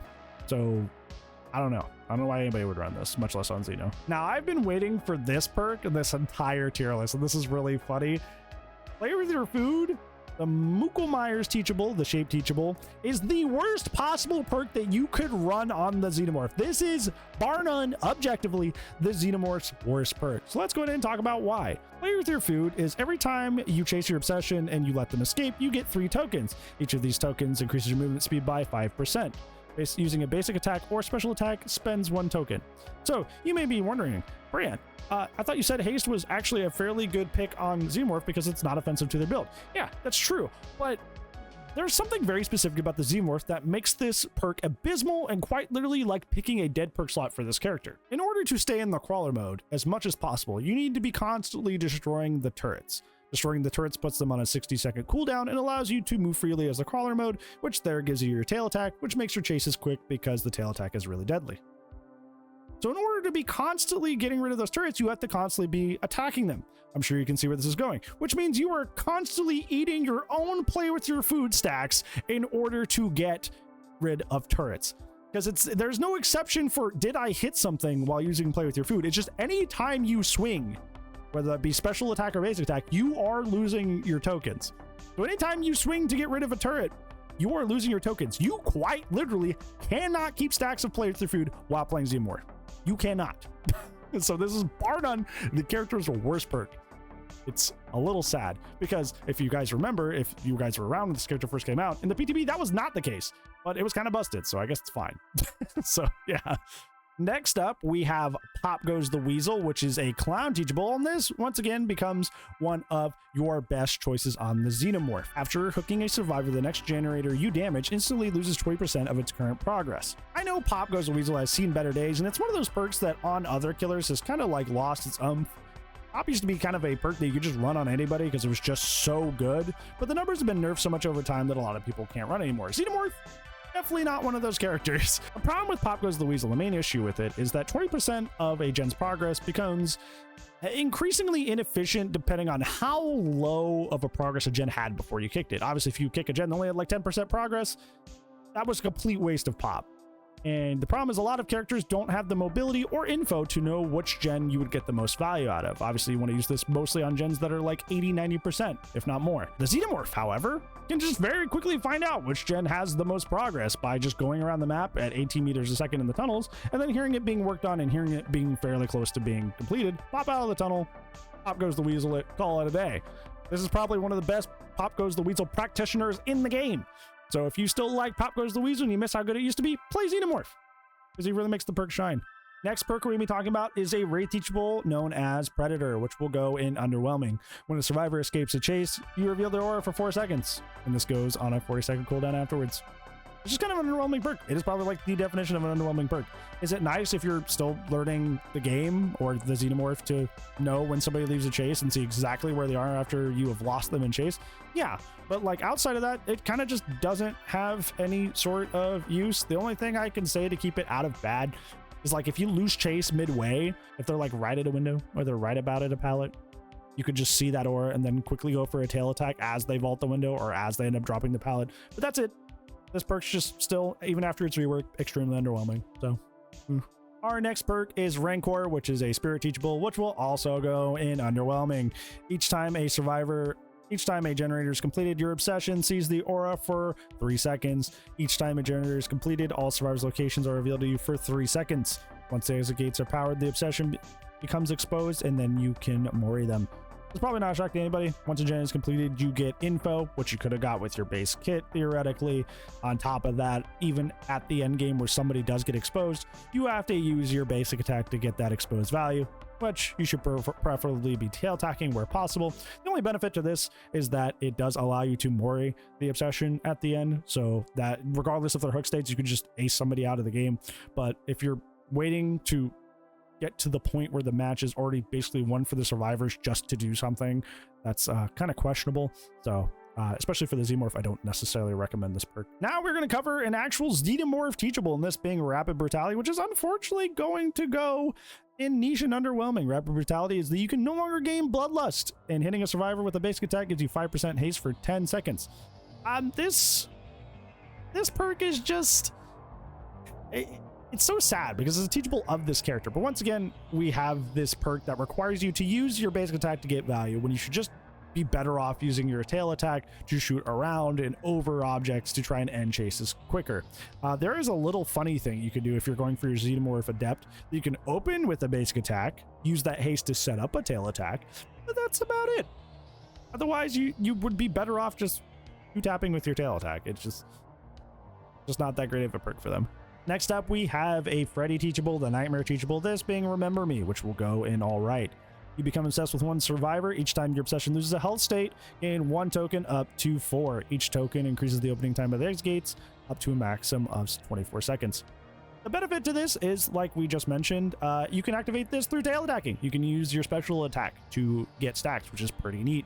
And also, endgame builds don't really have any sort of offense or anti-synergy to the Xenomorph's kit, so you could throw Remember Me on an endgame build and run it as the Xenomorph and still get value because you can tail attack to get the tokens. There are just better endgame perks like No Way Out that you could run here, but it's all right.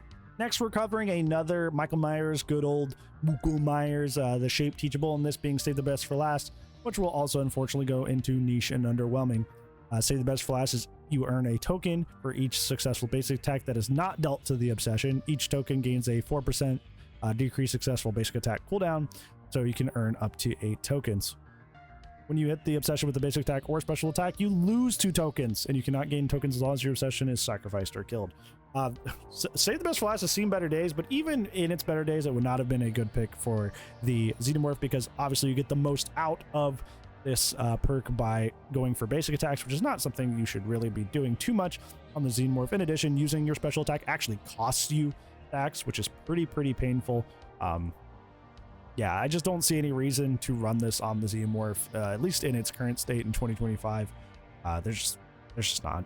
Next, we have what I believe to be our final Onryo teachable, this being Flood's Rage, which we'll actually put up in all right. Flood's Rage is at the start of the trial. 4 random hooks become Scourge hooks. You see the auras in white, and when a survivor's unhooked from a Scourge hook, all survivors have their auras revealed for 7 seconds. My gosh, Bran, you're not consistent with this aura perk thing, because now you're putting this in all right. Well, the good thing about Flood's Rage, like I mentioned with some other perks, is that not only can it be used for macro, but it can be used mid-chase. Imagine you're chasing a survivor and you're having a hard time catching up to them, then somebody unhooks a survivor from a Scourge hook in the middle of your chase. Now, all of a sudden, you know exactly where they are, and you can take wonderful advantage of that. This is in addition to Flood's Rage synergizing with a couple more perks that are amazing on the Xenomorph that we'll soon get to. Flood's Rage is just a nice little tack on to make your life a tiny bit easier as the Xenomorph. If you're trying to use Flood's Rage exclusively as an info perk for macro game, yeah, it's underwhelming. But if you're just using it just kind of like naturally in your flow of gameplay, it's pretty all right. Now we're gonna be talking about the Xenobite, the good old pinhead teachable, this being Scourge Hook Gift of Pain, which is actually going to be one of your best choices as the Xenomorph. At the start of the trial, 4 random hooks become Scourge hooks. When a survivor is unhooked from a Scourge hook, they suffer the hemorrhage and mangle status effect for 90 seconds. The first time a survivor is healed, they suffer a 60% penalty to healing and repairing actions until injured again. Why is this perk one of the best choices on Xenomorph? First off, there's no basic attack or special attack requirement to activate it. You just took somebody on a Scourge hook and it goes burr, which is very nice. The Xenomorph does not have any like really good natural ways to give Mangled and Hemorrhage, because their Mangled and Hemorrhage add-ons are actually split and they're the same rarity and they're timed, which is pretty rough. In addition to this, a lot of the apply Mangled and Hemorrhage perks are either basic attack requirement or they have some sort of weird requirement that just doesn't work well with the Xenomorph other than that. But this applies Mangled and Hemorrhage every single time you hook them on the Scourge hook. No issues whatsoever, meaning you can use your tail attack to your heart's content, which you should be doing, and still get Mangled and Hemorrhage status effect on the survivors, which is very, very nice. In addition to this, you get a red bar every single time you hook a survivor for the first time, which is like we've talked about with other perks on the Xenomorph.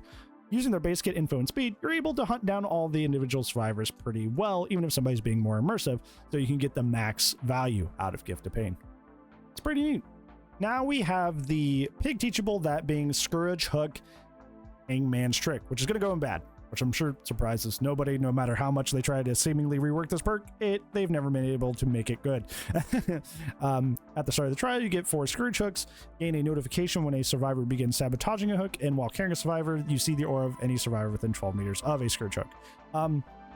This perk seemingly seemed to be made as a direct defiance to Sabo players, but like, I even now, after playing for thousands of hours, I don't run into a great deal of Sabo squads, much less slotting a perk just to like be in preparation to deal with them. I think in their brain they thought like, okay, well, it's like Lightborn except for Sabo squads, but it's just like not worth running at all.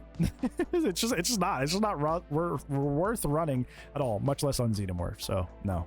Next up, we have Scourge Hook Jagged Compass, which is a Houndmaster teachable, and this is going to go also into best choices on the Xenomorph. At the start of the trial, you get 4 Scourge hooks. When a survivor's unhooked from a hook, it now becomes a Scourge hook. When you hook a survivor on a Scourge hook, the aura of the generator with the most progress is revealed in yellow for 10 seconds.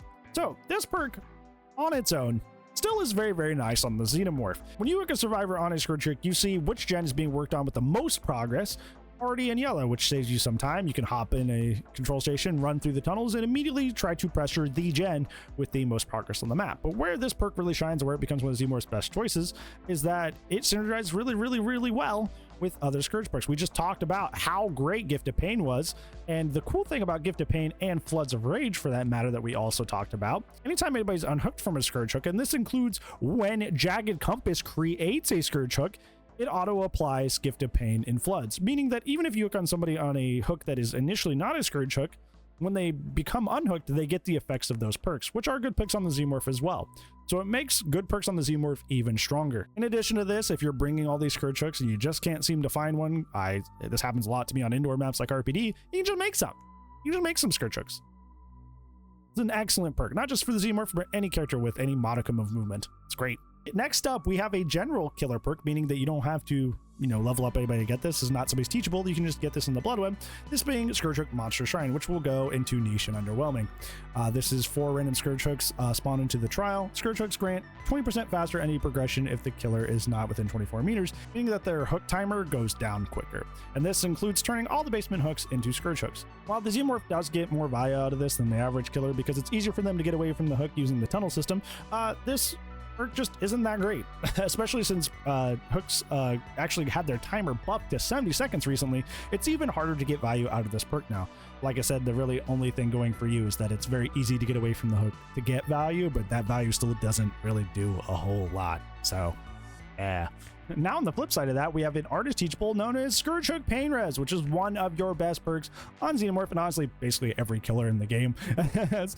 Scourge Hook Pain Res is you start with 4 Scourge Hooks. In addition, you have 4 tokens, 1 for each survivor. If a generator is available when that survivor is hooked on a Scourge Hook, lose 1 token. That the generator with the most progress explodes, instantly losing 20% progress. Flat damage, by the way, not proportional, and will start to regress. Like we mentioned before, Pain Res is already one of the best slowdowns in the game for basically every killer because it does flat damage over proportional damage, meaning it doesn't matter how much the gen was done up until that point, it will just do a flat 20%. In addition, like we also said before, Xenomorph is exceptionally good at hunting down survivors that happen to like to immerse or hide. So if you get 2 or 3 of your Pain Res tokens out and you're looking for that last survivor, you can use your speed and info inside the tunnels to very quickly find that person and get your last stack, which is something that's not afforded to every killer in DBD, which makes it even better on the Xenomorph. Our next perk choice is a Dredge teachable known as Septic Touch, which we put at the very, very bottom of Underwhelming. This is when a survivor performs the healing action within your terrorist, the survivor suffers from the blindness and exhausted status effect.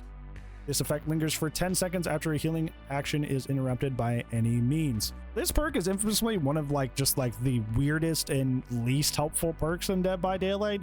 It's not even necessarily bad because Exhaustion is one of the best effects to apply to survivors in the game. It's just the trigger state is just so restrictive. So it's the survivor has to perform a healing action while within your Terrius, which already clashes a little bit with the Xenomorph because of your 24 meter Terrius inside the crawler mode.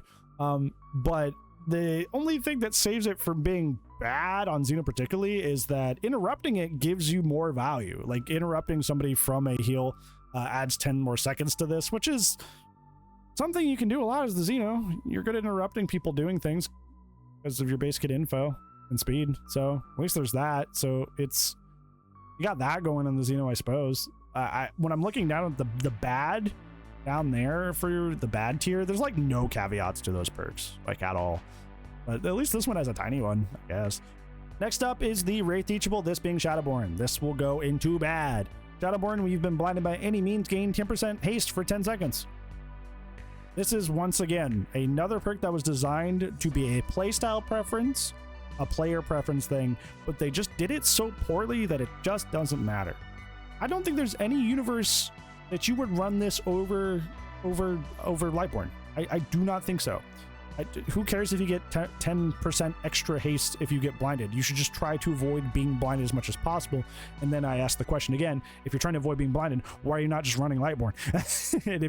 and then I question the person running Lightborn, hey, outside of flashbangs being bugged right now, why are you running Lightborn in a full perk slot? It's just, why does this perk exist? I understand they had to rework it because of the field of view thing, but what they gave it instead is just pointless. Speaking of pointless, not to be outclassed, we have Shattered Hope, which is also going in bad. This is a general perk, meaning you don't have to level anybody up. You can just buy in the Blood Web. Whenever you snuff a Boon Totem, the totem is destroyed. And when you destroy a Boon Totem this way, you reveal the aura of all survivors inside the Boon Totem range for 8 seconds. A lot of people argue that this should have been base kit, and this was one of those perks they introduced specifically just to be a band-aid fix for when Boon Totems were the meta, and they never went back and updated it.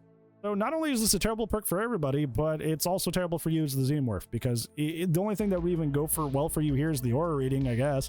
But also, once again, is aura rating really that helpful in the Xeno? I don't know. Now we're covering another general perk for killer, meaning you don't have to level anybody up. You can just buy in the blood web, that being Sloppy Butcher, which is also going to go in Nation Underwhelming. Sloppy Butcher is basic attacks now inflict mangled and hemorrhage for 90 seconds. And like we've talked about many a time before, mangled and hemorrhage not as great as it used to be, and on top of that you have to use basic attacks to apply this on top of it, which the Xenomorph should be doing frankly as little as possible, so you're going to be getting even less value out of this. Next up is another general killer perk, but you can just buy it from a blood web, this being Spies from the Shadow, which is probably the best info perk that you can run on the Xenomorph. Spies from the Shadows is 100% of the time. Cawing crows give you a visual cue when you are within a 36-meter range of them and goes on a cooldown for 5 seconds. Like we've talked about with Languid Touch, the Xenomorph does not disturb crows while in crawling mode, obviously if you don't just directly step on them. But overall, you'll be getting more activations of Spies from the Shadows than most killers in the game, because you don't disturb crows by yourself, meaning that the only people who can disturb them is the survivors themselves, which is really, really excellent. This, in addition, a lot of people get confused by this. People assume that you cannot get the noise bubble notification from Spies from the Shadows while in the tunnels, but you absolutely can. This perk is excellent, and like I said, probably your best info perk on the Xenomorph. Next up, we have the Spirit Teachable, that being Spirit Fury, which is also going to go into Niche and Underwhelming. Spirit Fury is after you break 2 pallets. Next time you're stunned by a pallet, the entity will instantly break the pallet. Ideally, as the Xenomorph, if you're playing correctly, you're not getting stunned that much anyway, much less going for a playstyle of forcing getting stuns when you could just tail attack over the pallet and get the hit. This, in addition to the fact that Spirit Fury is one of those perks that once people find out you have it, they kind of start pre-throwing for the rest of the match to avoid getting hit by it, which makes it even weaker, much less it already clashing with the Xenomorph's kit. Star Shrug, which is a Trickster Teachable, also goes into Underwhelming for the Xenomorph. While you are carrying a survivor, any survivors in your Terrarius suffer from the exposed stats effect. The effect persists for 30 seconds on survivors who leave your Terrarius as well as those within the radius when you hook or release the carried survivor. Star Shrug is just generally not a great perk on the Xenomorph. In order to make Starstruck really get the most bang for its buck, you gotta run like Terrarius perks, which obviously aren't good on the Xenomorph as well.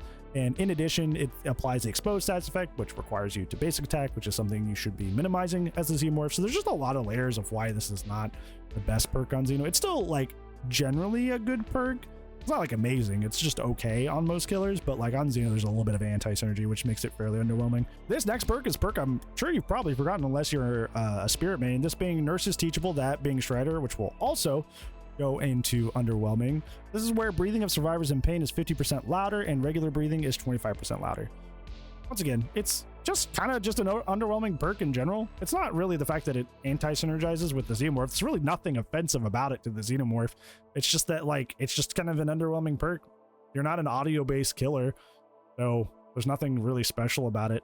But it's not like you're hampered by running it. It's just like, why run it? There's no advantage, but there's no disadvantage, which I feel like is like the epitome of what a C tier pick is, right?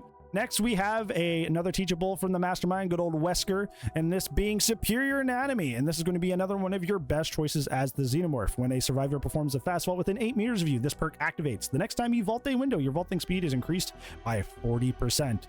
Like we've talked about with many different vaulting perks, you synergize really, really well with this on the Xenomorph if you run the Self-Destruct Bolt, because that adds 30% to your vault speed. So you can fly through that window at Mach speed and absolutely delete a chase quicker than usual by using Superior Anatomy. Next, we have the Demogorgon Teachable, this being Surge, which is surprisingly going to go into Underwhelming and Niche.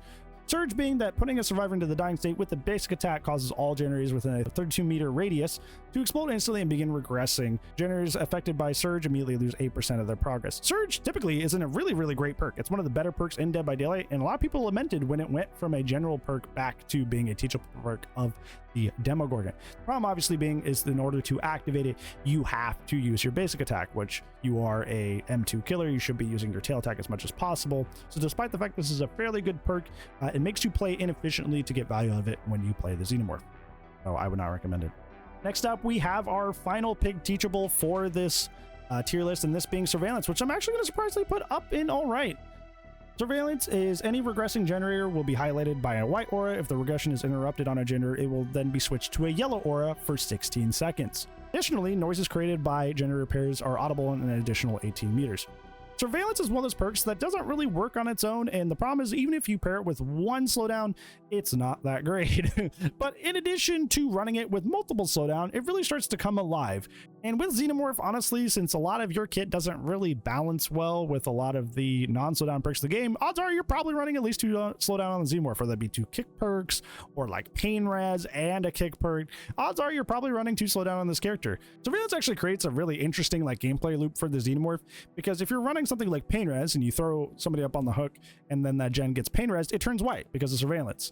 And then at that point, you could obviously go over and get into a tunnel and go pressure it. But furthermore, you could tell somebody is still on it, because if somebody just undoes the regression you just did, it's going to turn yellow. So you know for a fact somebody is there, so which is really neat. This in addition helps to, you know, finding rats. If you kick a gen with like pop and then you walk away and that gen goes from white to yellow, you're like, oh wait, somebody was right there, and you can just turn around and come right back. Even if you go too far away, just get back in the tunnel and come right back. So it's actually not too bad of a pick on the Xenomorph, just the caveat that you have to run multiple slowdown to get out of this. Next up, we have a Master Brine teachable known as Terminus, which I'll put in just underwhelming and niche.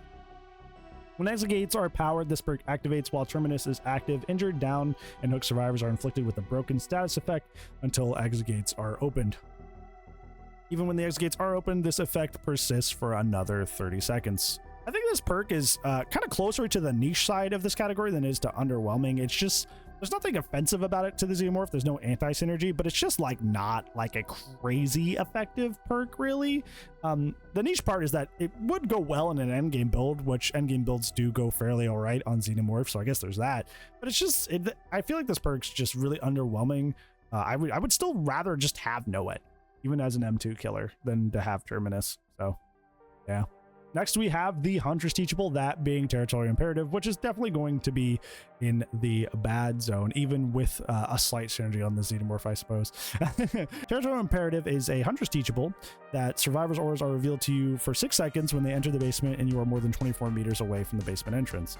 I think the only benefit this could ever possibly have is if you're trying to run like an aggressive basement build.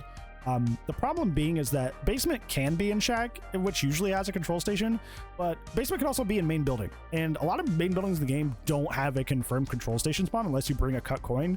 So you're not even always guaranteed to be able to get far enough away to get value out of Territorial Imperative, much less come back to get value out of Territorial Imperative. It's not like demo where you can just intentionally place the portals in a way that are beneficial to that. Control stations are pre-placed, so you don't get the value, not even that demo gets.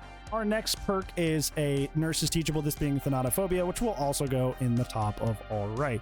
Thanatophobia is for each injured, dying, and hooked survivor, all survivors receive a penalty of 2% to repair, sabotage, and totem cleansing speeds. If 4 are injured, this jumps to a 12% penalty to all of the above. This perk goes in underwhelming just because the Xenomorph doesn't really have anything exceptional in its kit to ensure people stay injured. And the only way that Thanatophobia actually has some oomph and some strength to it is if you are playing a character that is able to consistently keep the entire team injured. Xenomorph is more about like having quick and efficient chases and having quick hooks and then good macro pressure is kind of what they excel at. Keeping people injured is just kind of not part of their thing, so that makes getting Thanatophobia value just like really hard. So I'd just rather people not run it. Our next perk is a Ghostface teachable, and this being Thrilling Tremors, which I'll put kind of low in all right. Thrilling Tremors is after you pick up a survivor, all generators not being repaired by survivors are blocked by the entity and cannot be repaired for the next 16 seconds. Affected generators are affected in a white aura. Thrilling Tremors is just kind of like an underwhelming perk in general.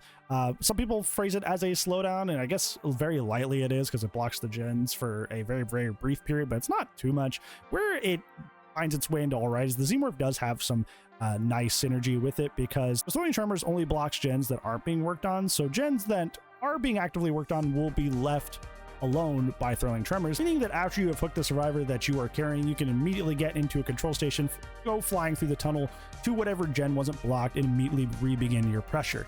So that's kind of like the only thing that this perk does well with Xenomorph, but otherwise there's just far better picks. Next, we have the Skull Merchant teachable, that being Thwack, which will also go in Underwhelming. Thwack is you start with 3 tokens. After breaking a pallet or breakable wall, you consume a token. Survivors within 24 meters scream and reveal their location for 5 seconds. And every time you hook a survivor, you get a token back. Thwack's kind of just like an underwhelming pick on the Xenomorph. You have to break a pallet to get the perk to even go off. And that, we've talked about before that leaving pallets up in the Xenomorph is a path to success. Obviously, this is a little bit antithetical to that. The only thing that it keeps it from being like bad is that, having somebody have their aura revealed to you mid-chase is helpful. You could catch somebody off guard. But other than that, that's about it. Next up is the Hillbilly teachable, this being Tinkerer. This will go up into all right for the Xenomorph. Whenever a generator is repaired to 70% progress, it triggers a loud noise notification, and you are granted the undetectable status effect for 16 seconds. And this only activates once. The benefit to this is obviously it highlights which gen is nearly done. So you can just go hop in a control station, fly through the tunnel, and go try to interrupt it. The undetectable status effect, however, like we've talked about, depending on their flame turret placement, can be made useless by the motion sensors. So it's mostly just I know which gen is being worked on to go interrupt simulator, and that's just like kind of it. And even then, there's a lot of like slowdown that are above in the great and best choice categories that let you know which gens are getting close without applying a useless status effect in addition. Next up is the Pyramid Head, the Executioner teachable, this being Trail Torment, which will land squarely in the stealth perk section. After damaging a generator, you become undetectable until the generator stops progressing. During this time, the generator is highlighted in yellow. Once again, I apply the undetectable status effect to myself after kicking a gen. Well-placed flame turrets will reveal you with the motion sensor for 41 meters. So undetectable is not as helpful. Also, there's a tell that you're undetectable, that being the gen is yellow. So not great on Xeno. Sad thing is the next one is Ultimate Weapon, which is a Xenomorph teachable, and it's not even good on their own character. Again, this is when you open a locker, all survivors within 32 meters of the locker scream and reveal their position, and then they get blinded for 30 seconds. Not only is blindness not tremendously a great status effect, but in addition, besides just being a rat finder, this perk has not a whole lot going for it. In addition, the Xenomorph doesn't really have any natural locker searching flow in their gameplay. There's nothing about their power that forces them to search a locker, so you're always going out of your way to get value out of this. The only way I see this being helpful is if you're running like a Scream build, because you do have a Scream add-on, that being a Harpoon gun. So if you're running like a full Scream build, like I guess so, but like that's about it. Otherwise, it's just completely underwhelming. Next up is the Unknown teachable, and that being Unbound. This is going to go into great choices. Unbound is this perk activates for 30 seconds after a survivor becomes injured by any means. After vaulting a window, you gain 5% haste for 10 seconds. This perk is great because not only do you not need to use your basic attack to activate it, meaning you can tail attack, but also it is a vault-based perk. The reason it is in great choices and not best choices is because technically it doesn't increase your vault speed at all. Technically, it does not affect the vault. It's just you get faster after you vault. So if you're running a full vault speed build, yeah, I would throw Unbound on, but otherwise I wouldn't just like run Unbound raw, even if you were using Self-Destruct Bolt. I mean, you could, because you could use Self-Destruct Bolt as your vault perk and then use Unbound by itself, but that's you would still be better off running Bam Bolt or like Bam Superior Anatomy. That would still be far more effective. It's a great choice. It's just not best in slot, if that makes sense. Next up, we have Undone, which is another unknown teachable perk. This will go at the bottom of Underwhelming, just barely avoiding bad. This is when a survivor misses a healing or repair skill check, you gain 3 tokens up to 30.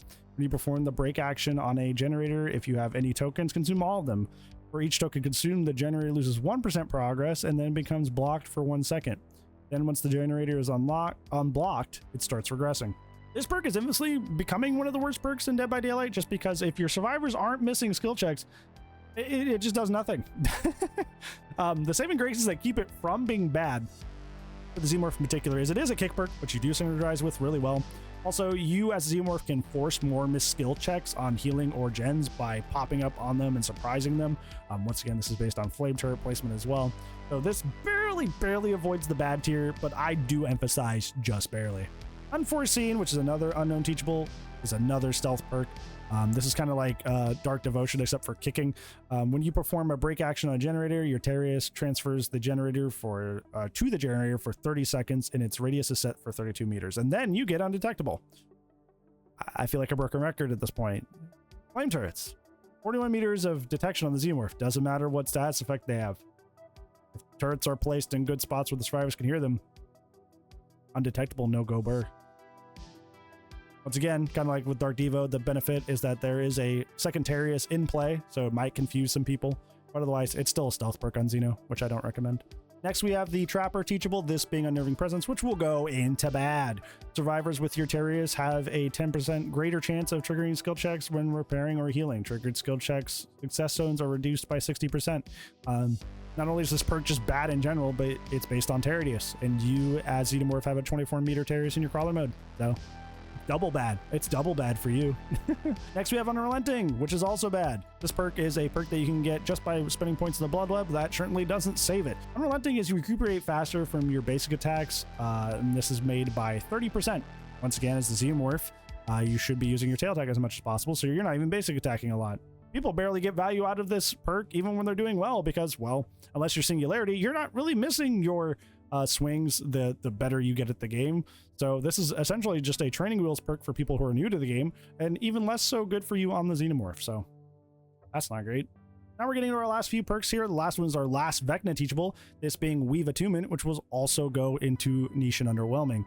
Weave Attunement is when an item becomes depleted for the first time, it drops, and you see the aura of drop items. Survivors within 12 meters of dropped items have their auras revealed, and when a survivor picks up a survivor item, they suffer from the Oblivious status effect for 30 seconds. This is bad for a multitude of reasons that I'm sure you're quite familiar with by the end of the video here. First off, the main way people get value out of Weave is often running it with Franklin's to force the drop early. Or you would have the basic attack to do that, which is not great. If the survivor picks up the item, then they get the Oblivious status effect, which is also not great on the Xenomorph. And in addition, the other effect, which is the aura reading, is not too particularly great on the Xenomorph, but at least it would help you in chase if that item was like around a tile or something. That's about it. That's everything else about it is not really coded to run well with Xenomorph. Our next perk is a general killer perk, and that being Whispers, which will go into Niche and Underwhelming. Whispers is you sporadically hear the entity's whisper when standing within a 32-meter range of a survivor. This perk is just, it's one of those perks that's just been power crept over time. It's generally an underwhelming perk these days, no matter who you run it on. I guess you could say it's fine on Xenomorph because a lot of aura doesn't work well for the character, so just run something that has nothing to do with aura. But the reason that aura doesn't work well is not that it doesn't work well, it's just that you have a plethora of base kit info. Honestly, I'm going to move this kind of down near the bottom of Niche and Underwhelming, because if you, one of your main ways that you catch people as the Xenomorph is going around in the tunnels listening for them with your 16 meters of hearing just as well as you do look for the footsteps. So if something's in here going, ooh, ooh, that's actually kind of like counter synergy. So outside of it just being and just a generally okay info perk, like it has a little bit of anti-synergy with Xeno as well. And lastly, we have our last perk, that being Zanshin Tactics. It is an Oni Teachable. It will also go in Underwhelming. You reveal the aura of pallets and vaults for 32 meters, and survivors who drop pallets are revealed to you for 5 seconds. The only caveat to this is after they drop the pallet, you get aura read for 5 seconds, so you can see which way they're running to try and set up a tail attack. Other than that, Zanshin just kind of historically has not been a great perk even after its rework. So yeah, that continues as a trend for Xenomorph. Outside of just setting up a tail attack by seeing where they're going afterwards, that's about it. Wow, that is crazy. This as of recording is the longest video I've ever made. That's cool. That's crazy. But yeah, there, if you are here at the end because you just skipped to the end because you didn't want to watch my video, heck you, buddy. There's my whole take on the perks, at least of the Houndmaster release. That's the latest perks that have dropped for the Xenomorph. Will I have to remake this video every single time a chapter drops? No, I'm going to wait till a lot of perks drop before I do all this again. But yeah, at least of 2025, the beginning of 2025 rather. Those are your perks for Xenomorph, bad, good. Keep in mind, like I said, I tried to make them fairly sensible in where they're placed. It's more important that they are in the B tier. They are in the C tier. So if you're like, oh my gosh, you think Surge is better than Deathbound? Like, I did my best, but it's like realistically there's going to be some weird stuff in there, so pay more attention to the tiers and not so much their placement in the tiers. Yeah, hopefully this gives you some good advice on perks that you could run for the Xenomorph, and you guys can make some interesting, cool builds out there. But yeah, thank you so much for watching. Please like and subscribe. I usually don't ask for that, but man, this video was long, and I know that editing Brand is going to hate this more than me because it's going to take forever to edit. So yeah, I absolutely hated that. I appreciate you guys so much. Hopefully I'll see you in the next video, but if I do not, I'll see you when I see you. Goodbye.